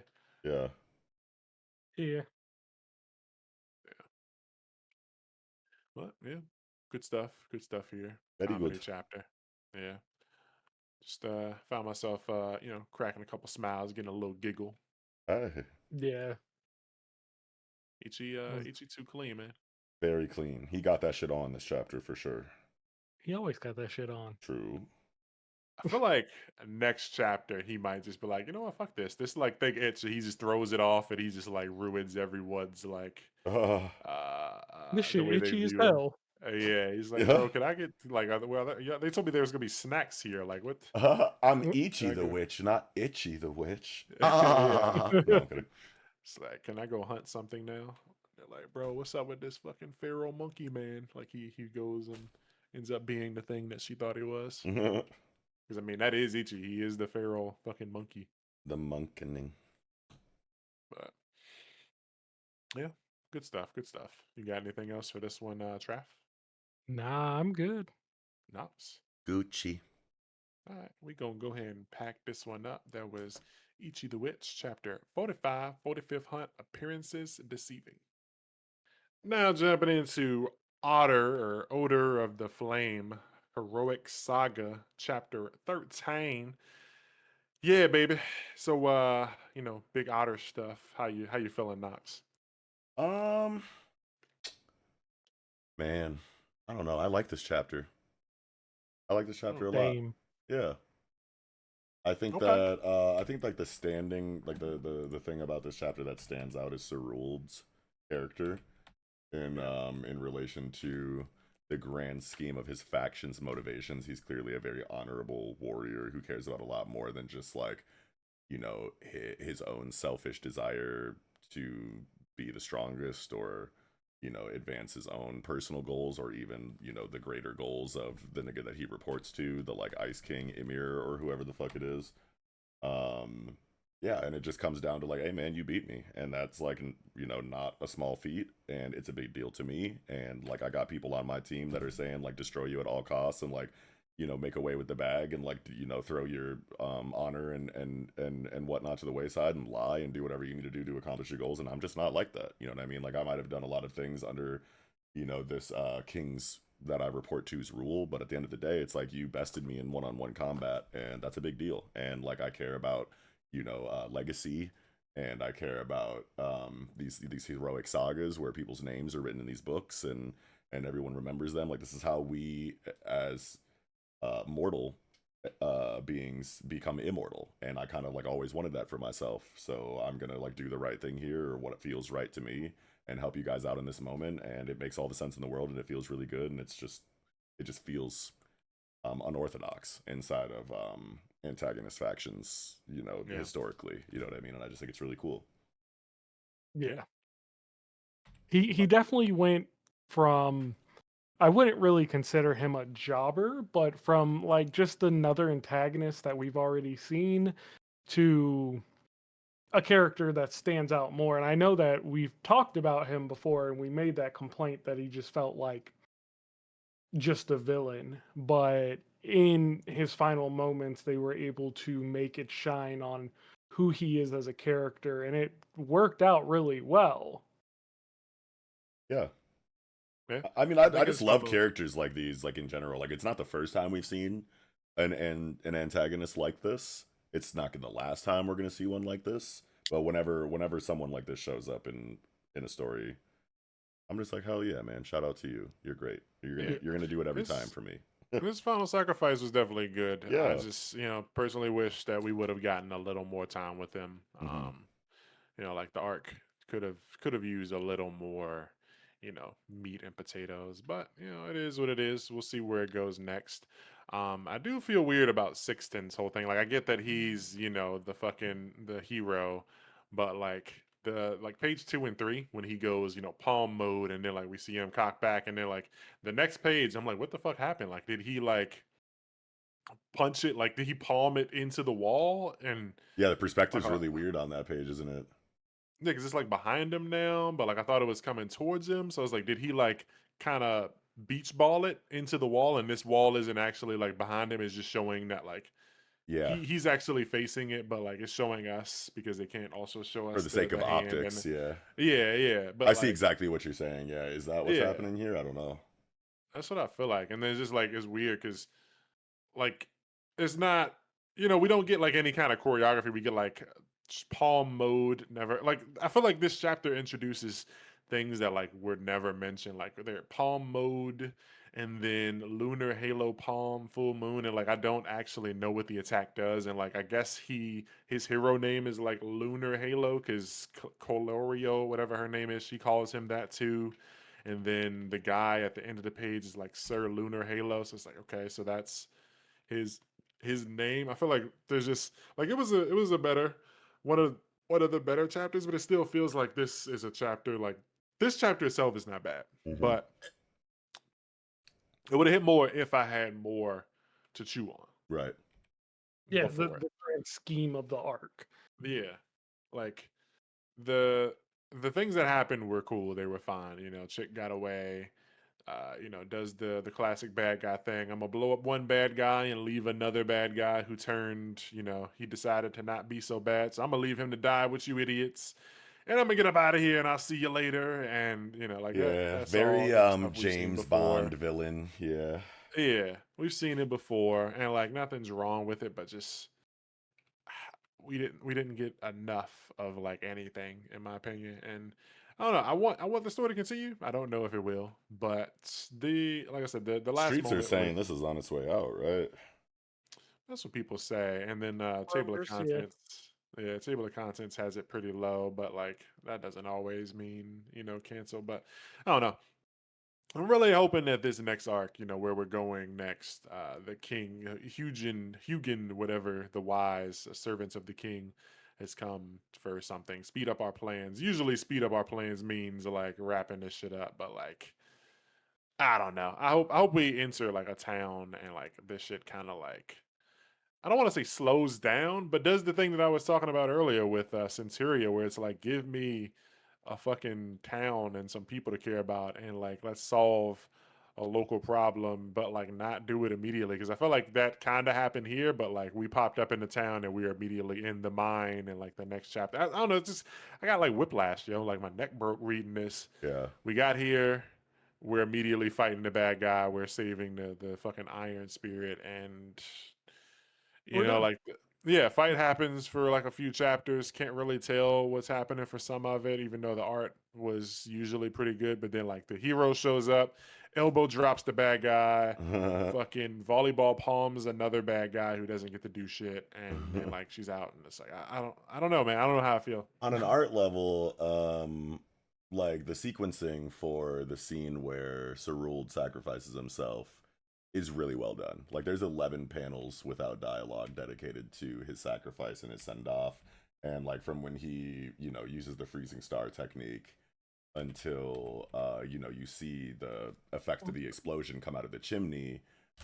That's like pretty much all done without dialogue and very well represented in the art. Like you see Oder like, yo, Cerule the Blade Horde, I won't forget you. He gives the fucking, Terminator 2 like Arnold Schwarzenegger like looking at, fucking looking at Sarah Connor or John Connor like with the smile and the thumbs up as he gets fucking lowered into the lava and shit. Like it's giving that, you know what I mean, on a sacrifice level or whatever. And I just really love the sequence from like page 17 to page 18 where, you got everyone fucking like outside of the chimney as the lunar halo guy like is carrying whoever that is in his arms, and then you see like the crystallization of the freezing the frozen like ball of the sacrifice or whatever with Cerulde in there with his eyes closed, like clearly like frozen or whatever. You see Oder like eyes wide open, like holy shit, it's really happening. And then the top panel of page 18 is like the rumbling, in the ground from the explosion, inside of the forge or whatever. And that everything about how that was presented was just like really well done. And it makes me think that Kawaguchi just needs to find themselves a fucking writer at this point. You know what I mean? Because if this is really going to get axed and they go 0 for 2, like we need this nigga's like art and like composition and just like visual storytelling in the hands of like a writer that can go farther than him Yeah. or whatever. You know what I mean? Like this was really well done as a scene. So Yeah, and like I really like the art, like you're saying, we need his art. I really like this page 13, this top panel with Sarul, like this like armor and shit. Like he looks cool as shit, yeah. This is a Nah, cool for like real.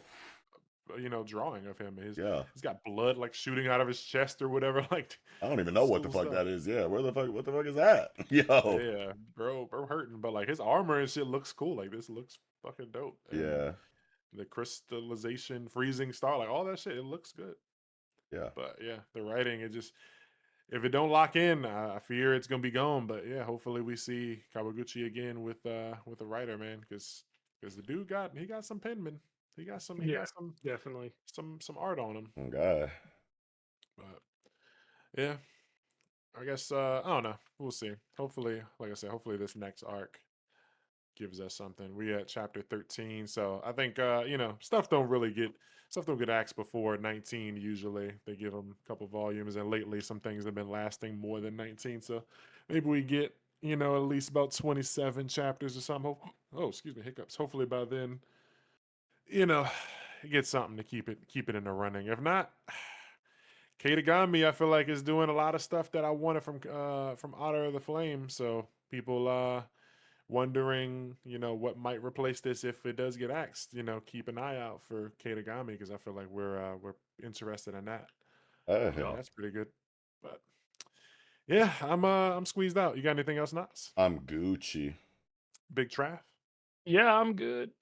All right, that's gonna do it for chapter 13 of Otter of the Flame, Heroic Saga.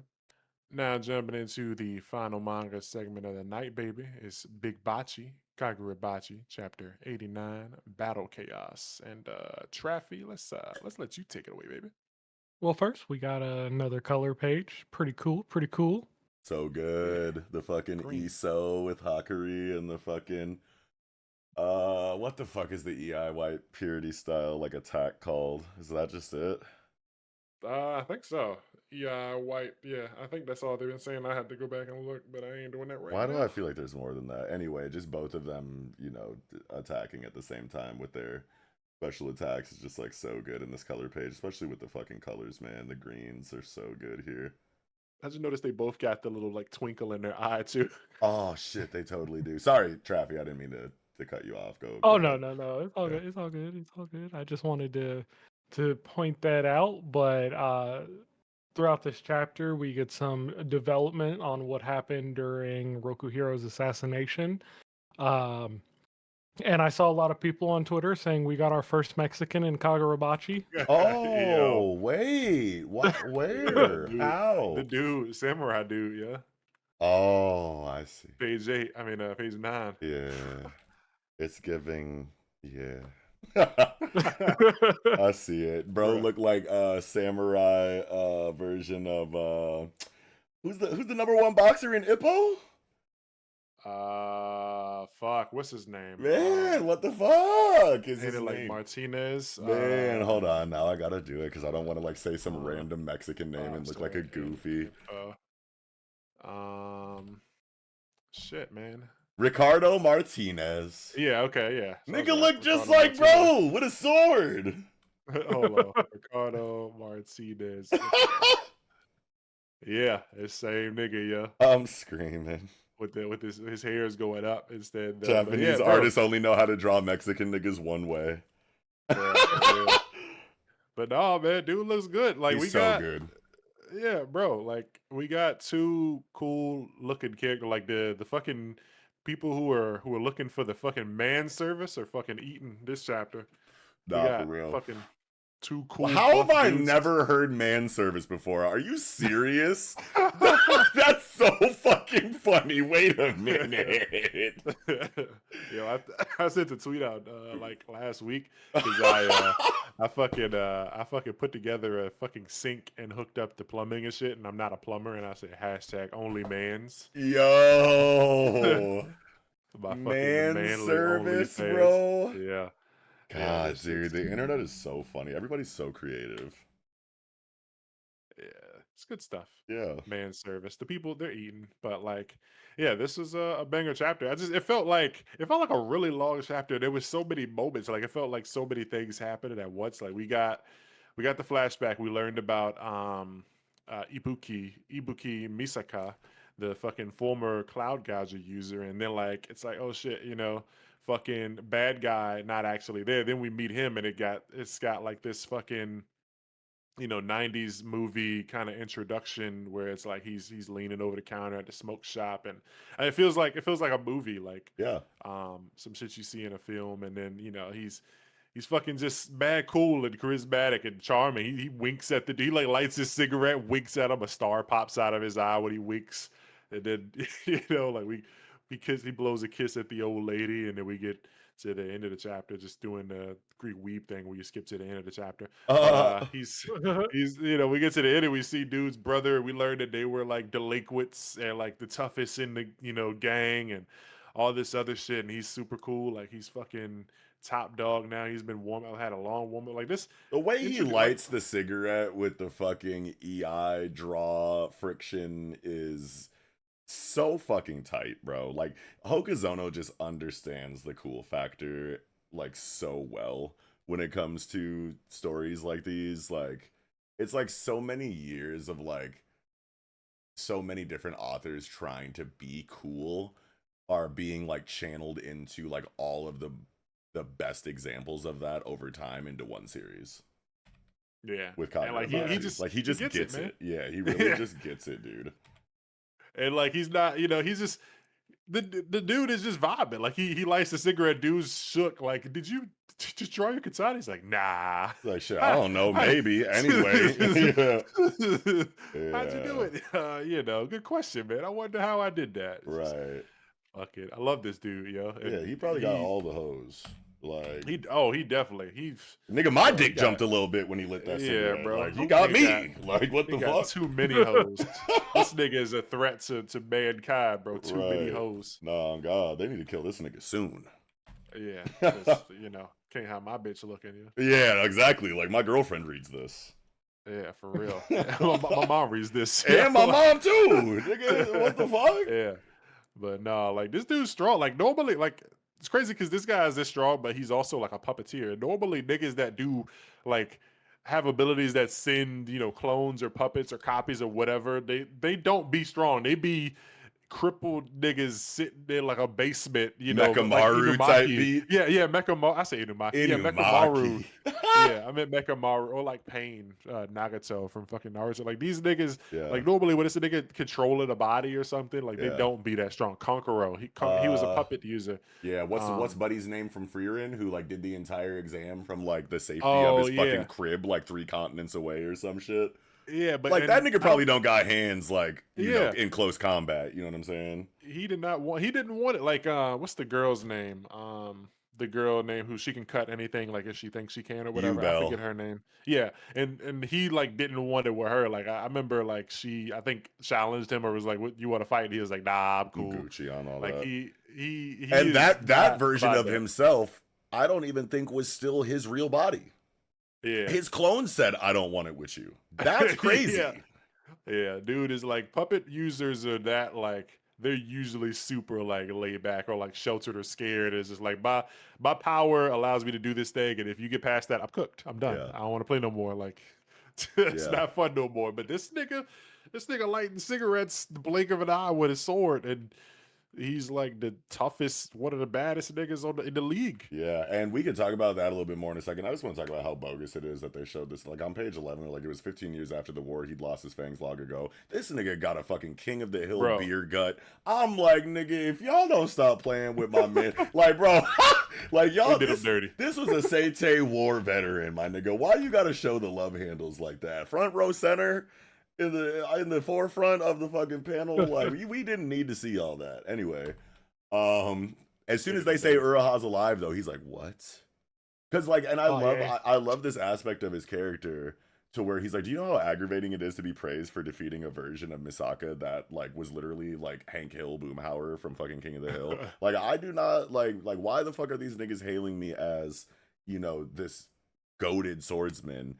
When my greatest accomplishment is beating a nigga that like hadn't fucking brandished a sword in 15 years, who all he did was drink beer and eat cheese for the last like however fucking long, bro. That's embarrassing as hell. Like you're I beat a automatically, man yeah, who was in retirement. yeah, like you're automatically like just so fucking cool for that, for just like having that aspect of your character, like because it's so easy for someone to be like, yeah, I'm that nigga. You know what I'm saying? I beat buddy ass and just like ride on that just because of the status that it gives you. But him, you know, having this element to his character that's like, cool, I'm in the newspapers and I got all these bitches and like everybody wants to buy me drinks at the bar and shit, whatever. But like I still do not feel fulfilled inside of myself, and that's bothering me to the point where they're like, "Yo, Uraha's alive." Though he's like, "Huh? Oh, I get to actually do the thing now." Oh, okay, bet. Here I come. Here I come. Like, bro, this nigga's eyes look crazy on page 13. You know what I'm saying? He looked like Hisoka in the fucking Hunter exam when he finally gets to go kill a nigga after he hadn't for like 3 days. Like this nigga probably got this nigga dick probably hard as hell right now after hearing Uraha's alive. He's stiff. This is the other dude. I forget the other guy's name. The other dude who was fighting Chihiro when he was pissed that Chihiro was like training versus him or whatever. It's the same vibe, and they're both in the same clique. But I wonder I wonder if that guy wants to like fight and like surpass this dude at some point or something, because they're in the same gang. And Yeah. he was also kind of like battle horny or whatever, but he's not dead. So it's like Yeah. two guys in that faction who he didn't, I don't think he showed up, now that I think about it, when they did their little pull up 2 chapters ago, when all the Kuminabi, not Kuminabi, Hishaku pulled up. I don't think he's there. I'm flipping back now. No, I think he's still with Hirohiko. No. Yeah, I think he is possibly Yeah. here, because he's not here. I went back 2 chapters, so he's not there. So yeah, they put up a 1, 2, 3, 4, 5 members plus like the puppet of dude ass. So that's 6, 7, 8, like 8 or 9. They got like 8 or 9 members. Their apparently strongest dude is the little kid, but this guy is like, they said this dude was a fucking a monster. Yeah. And he's not there now, but like he knows that Azumi is there and Azumi's strong, and he now knows that Uraha is still alive and wants to fight this nigga. So like this nigga gotta be strong.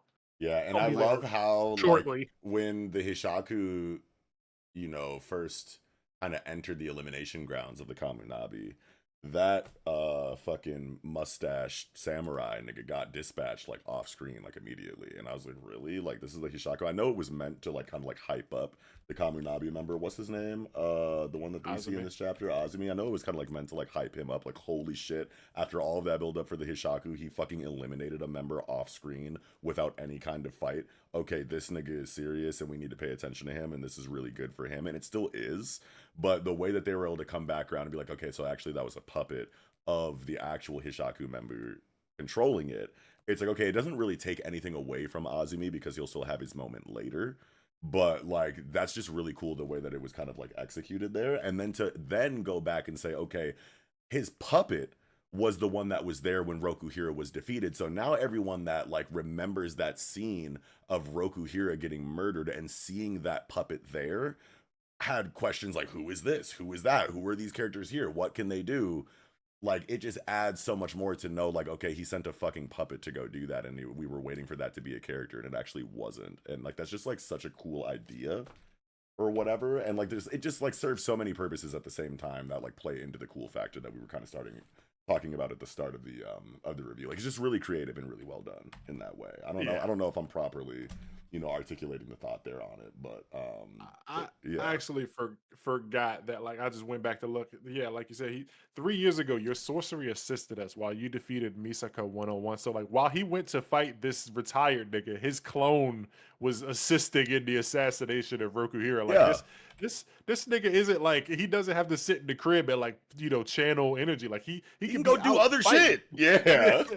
That's crazy. Like he can go and fight other niggas while his clone is like on the other side of the fucking country. Yeah. The question is, does the clone act independently, or is he controlling them both at the same time? Because that's like, a big is this deal. why he's so skilled? Yeah, that's a really big deal, because if it's the latter, like, this nigga is way tighter than he would be if it was the former. You know what I'm saying? Like if he just fucking like makes the clone and inputs some like generic instructions to it, and then it can go off on its own and like follow those instructions independent of him, but it's like a limited, you know, kind of range of like things that it can do because it's not directly being influenced by him, then like that's still cool. But if he has to concentrate on this puppet X amount of distance away while he's also in a fucking life or death fight with someone else in a different location, that's a whole new level of busted, bro. Like that's actually he's like cracked. yeah, it's actually a really big deal if it's one or the other, and I need to know which one it is.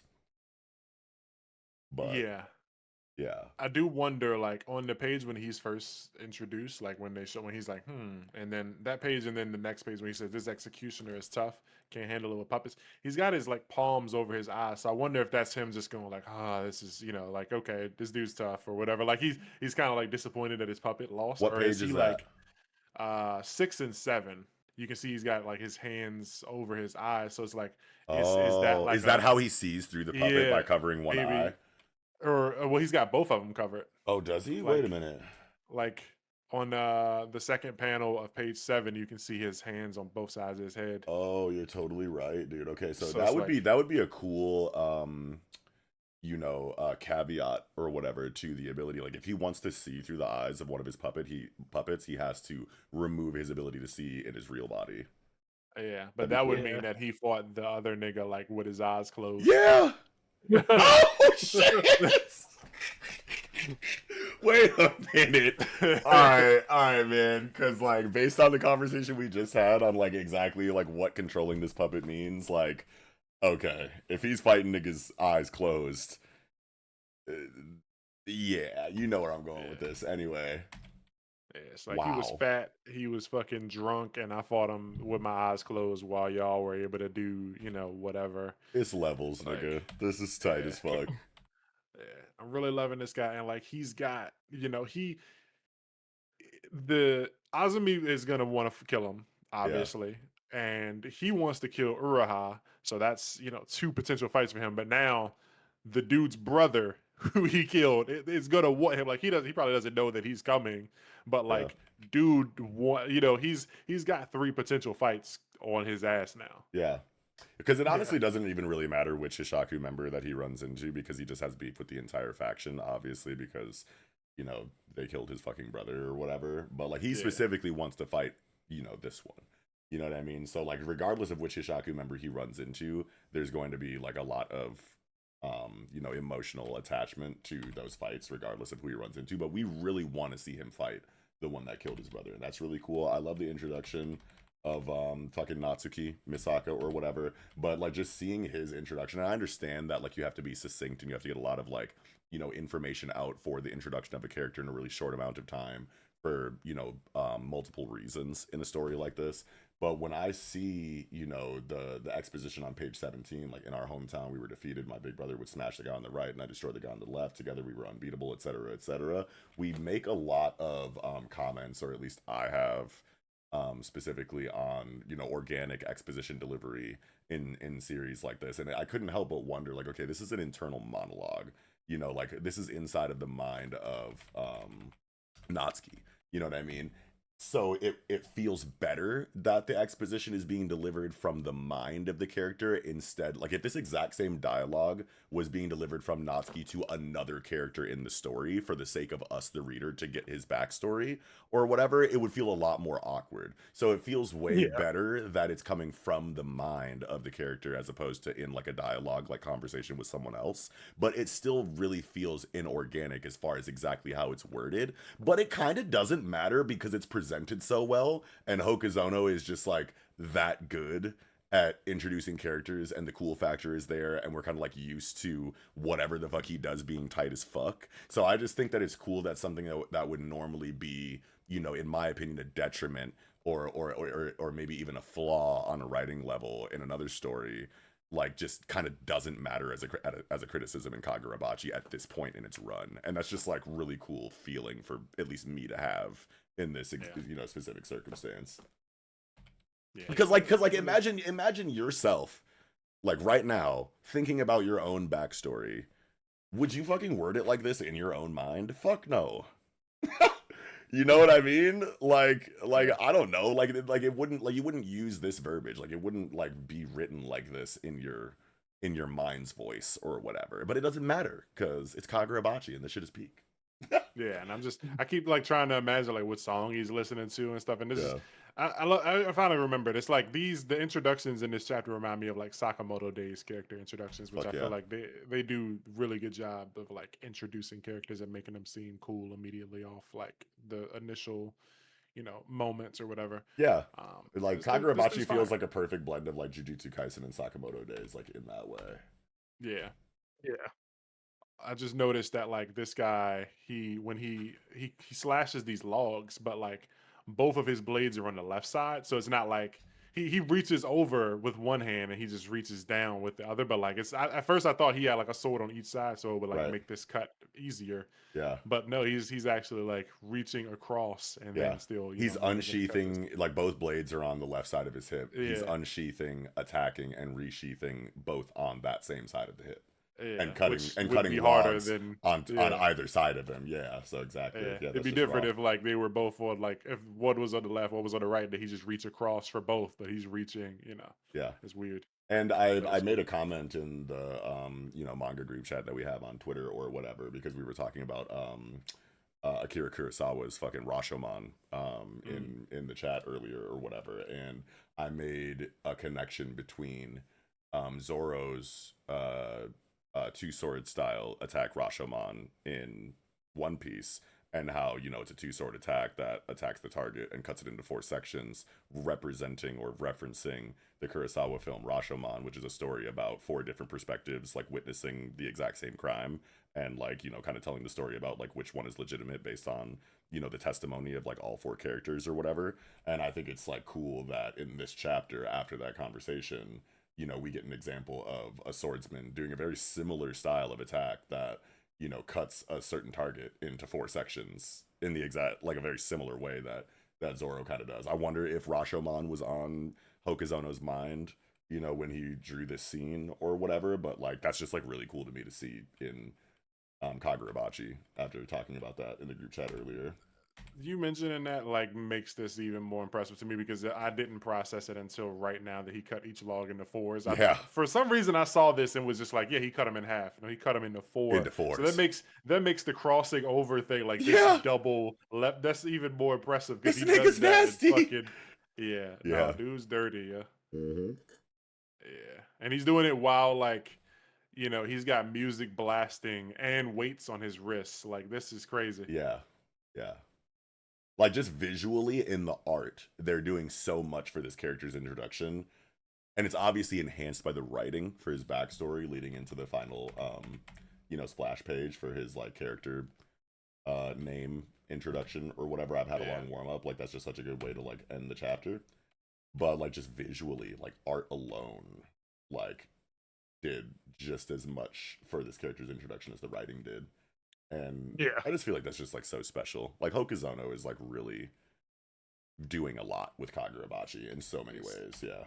Setting a big expectation, especially like introducing this character after like hyping up the samurai guy so Right. much, and then being like, yeah, this dude, his he was fucked over multiple times, and his brother kind of told him, yeah, that's the way the world is. So it's like it's his turn to fight back. Yeah. Like I can't remember the last time I was this hype for 2 side characters confrontation. Like I think the last time I was this hype for a fight between 2 side characters was like Nagumo versus Gaku in Sakamoto Days. Yeah, And like we got 1 chapter for both of these niggas in the same chapter, introducing Yeah, both I of was them. about to say. Yeah, like that's a One big chapter deal. to raise the hype. Yeah, that's a big deal, bro. yeah.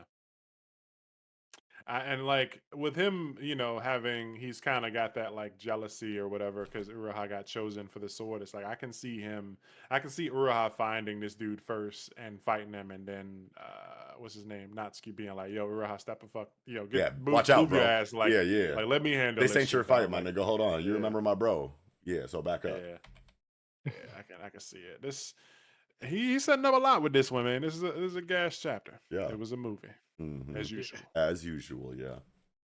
Yeah, but I think I'm squeezed out. You got anything else for this one, Traff? Nah, I'm spent. Knots? Squeezed out. All right. Hopefully we ain't forgetting nothing. We probably did, but that's what the comment section for. Let us know down below, baby girls. That's Mm-hmm. gonna do it for Kagurabachi 89 Battle Chaos. All right, ready to wrap this thing on up. But before we do, we're gonna talk about our chapters of the week. For me personally, I guess I just gotta give it up, man. It's Big Bachi. It won't really a Yeah. fight. Other things were good, but I think Bachi just no action, but it was still just money, baby. What about you, Knots? I think it's Kagurabachi for me too this week, man. It's like we're back to that point where it's like gonna be hard to top a Kagurabachi chapter, probably for the next like however long. Like now that we're moving into this storytelling specifically, like if we stay on this perspective, Yeah. I can see it being very difficult for another chapter to beat Kagurabachi in this way. Okay. Traffy, will you break the Bachi chain? Yeah, I'm breaking the bocce chain. I Oh, gotta give it to Shangri-La. Oh Uh, yeah. yeah, there wasn't a lot action-wise that happened, but like as a political chapter, just phenomenal. Everything you could ask for. I love that. yeah. I think that's also like that's top two Shangri-La Frontier and Kagurabachi for sure. Yeah, we had that was like three things this week with like non-action chapters. Ichi, Bachi, and Shangri-La were all just text, Yeah. just straight like wordsmith. Yeah, Mm-hmm. that's cool stuff. Hmm. Yeah. Fuck yeah, So dude. that's our chapters of the week. Now to jump into some of our comments from last week, gonna read over them and talk about them for a few minutes before we wrap this thing up. So starting with Abyssal Rift, our boy Abyssal says, Hey, what up, gang? yeah, Abyssal, gang man. He says, what up? I got a shout out, but to further expound upon my thought, because he had the thought about a sword saint being making like clones or whatever, and we talked about that last chapter, Mm. last review. He said, I'm thinking a new organism that was created by the sword saint was from the malediction that murdered the 200,000 people. Like he can't use the cloning ability without the proper amount of sacrifices on Oh, some philosopher stone type shit. So all yeah. of the plants that sprouted from those people most likely gave Yura, the asexually produced organism, his motivations because he inherited all of their emotions. I think that definitely does feel better than what I was saying, because I was just like, hey, what if it's just a bug thing and he's just shedding his skin? And Knox is like, well, wouldn't that not really make sense? So yeah, I like that. Yeah, for sure. Yeah. So if it's some sort of sacrifice thing that created people and they got like the fucking thoughts and emotions of those people, I think that's dope. Hell yeah. Great All right, comment, let's Abyssal. Love ya. yeah, shout out to you, buddy. Let's see, Mellow Yenis, shout out to him too. Clan Hey. politics have always been juicy. Loving this social combat. Yep, talking about Shangri-La Frontier. It's big juicy. Yeah. Wait, can you say the comments again?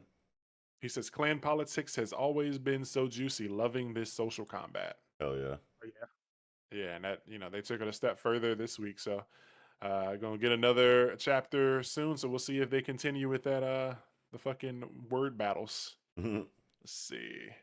Centuria drop. Here's a Curious Hero D. Centuria dropping when y'all don't review it is killing me. Ha ha ha ha ha. And I know Galaxius isn't on the roster no more due to how it releases, but has anyone else besides G Dub kept up or bulk reading it? I am not keeping up G with it for real. Dub. You said G Dub. Yo. Oh, okay, okay. That was my little razzle That's dazzle, a but banger. yeah, G Dub. But I'm not caught up. I'm going to catch up probably this week. I got a lot of reading to do. I've just been, shout out to Dungeon Crawler Carl. Everyone listening should go and listen to the audiobook because that's all I've been doing for the last like 4 months. I listened to that shit twice. Mm. It's peak. But yeah, I'm gonna get back on my reading and hopefully you enjoy the Centuria segment. You guys got thoughts, comments? Yeah, I haven't read Galaxias since we stopped reviewing it. I think the last chapter I read was the Same. last chapter that we reviewed, but I definitely am excited to catch back up in that one because I loved where we were in the story once we stopped reviewing it. It's just a matter of like time for me, not a lack of interest in the series. And as far as Centuria goes, I mean, shit, this fucking segment for Centuria was 45 minutes long. So I hope that that is good for the Centuria, fans who have been missing our reviews with our inconsistent release schedule the last couple of weeks to months or whatever. and like the fact that like Centuria be taking breaks, and it seems to be like on break when we do a review and then comes back when we don't do a review. I'm sorry for that frustration, but hopefully this segment in this episode kind of makes up for that to a certain degree, because we talked about that. That's like the longest segment of this episode. So there you go, Centuria fans, and it was a great conversation too, in my opinion. So I hope you guys enjoyed that. Yes, sir. Yes, sir. Let's see. Ikuto 4337. Schwarzwolf is just a German. It's just German for the literal sense of black wolf, as you can see with Saiga 100's insistence to go after Lycagon. And I know he isn't directly mentioned, but around chapter 64 of Shangri-La Frontier during the Clan Alliance talk, Saiga 100 did mention, I think he meant to say Saiga 0, mentioned that she needed to go talk to someone first, who I'd assume is the vice captain. I got to go and look at that chapter. It feels like there was a breaking point between the hardliners who are trying to attain notarization. Hence why being jealous of Sunraku, since Schwarzwolf is known as the Achievement Clan, and the moderates who are Saiga 100s. Yeah, I'll have to go back and look at chapter 64. Thank you for pointing out that, along with the Black Wolf translation for German. Yeah, I don't know if any of us were actually pronouncing it Wolf with a V, right? Like we always said wolf. I was anyway, always right? saying wolf. Yeah, Yeah, Schwarzwolf. yeah. I I don't don't think. know. I mean, I've only ever talked about Shangri-La Frontier with like a very small collection of people, like verbally, like the way we're doing right now. And I'm pretty sure it's like just you guys and then like the old Project Manga team. I don't think anybody has ever used the V like that. But to anyone that was, yeah, just use the W. Yeah. And then last one, Straw Hat Mercs. I really like the Katagami art style. There's always a double page spread that I stare at and appreciate every chapter. It's also nice to have a series with a clear direction, 5 chapters, so it doesn't have the reader questioning why we should care. I would like the story to start developing a sidecast soon, so the stakes can be raised even higher. I feel like it's good so far, with nice arc, dark / gory tone, nice fights, and a baddie main character. Yes, sir. I think it can Hey, stick around. With Jump looking for an Eastern mythology series to follow Elusive Samurai. Yeah, I Yeah. am. I'm all in with Katagami. Like, as soon as that shit came out, I was locked in, and it gave me the same vibes that I basically wanted from Odor of the Flame, but like more. Plus, like, I wanted Fabricant 100 to stick around, so this kind of gives me Fabricant 100 vibes, and also like Dororo. oh Is it hell yeah, Dororo, the yeah, one where the guy goes yeah, around getting his body parts? for sure. Yeah, it's Yeah, Dororo. Yeah, yeah. So Kirigami is a vibe. I don't think Nox has started it yet, I'm right? about to. Yeah, I think I'm about to start it tonight. Honestly, Okay, I was Trash, are just tweeting you? about how I was about to start that up. Oh yeah. Oh yeah, I'm caught up on it. I love it. Okay, yeah. So Kirigami might be coming to a podcast near you if Odor don't straighten up, but you know, it is what it is, baby. We like it. But that's going to do it for the comments. And I guess I'll go ahead and pack this baby up in a box. So that's it for episode 32 of Shonen Pulse. Thank you for watching. Please drop your likes, comments, and concerns down below. Hit that subscribe button. If you ain't subscribed for some reason, you're a type of person, you can be a better person. Hit the subscribe button, baby. Share this video with your friends. Do all this stuff, man. It's for the kids. Anyway, that's going to do it. This was Big Yato, and you guys want to say your things? I'm Nox. Read Battle Angel Alita. I'm Traff. Read Ranger Reject. Sorry if I made that awkward. Go read Dungeon Crawler Carl. Holla.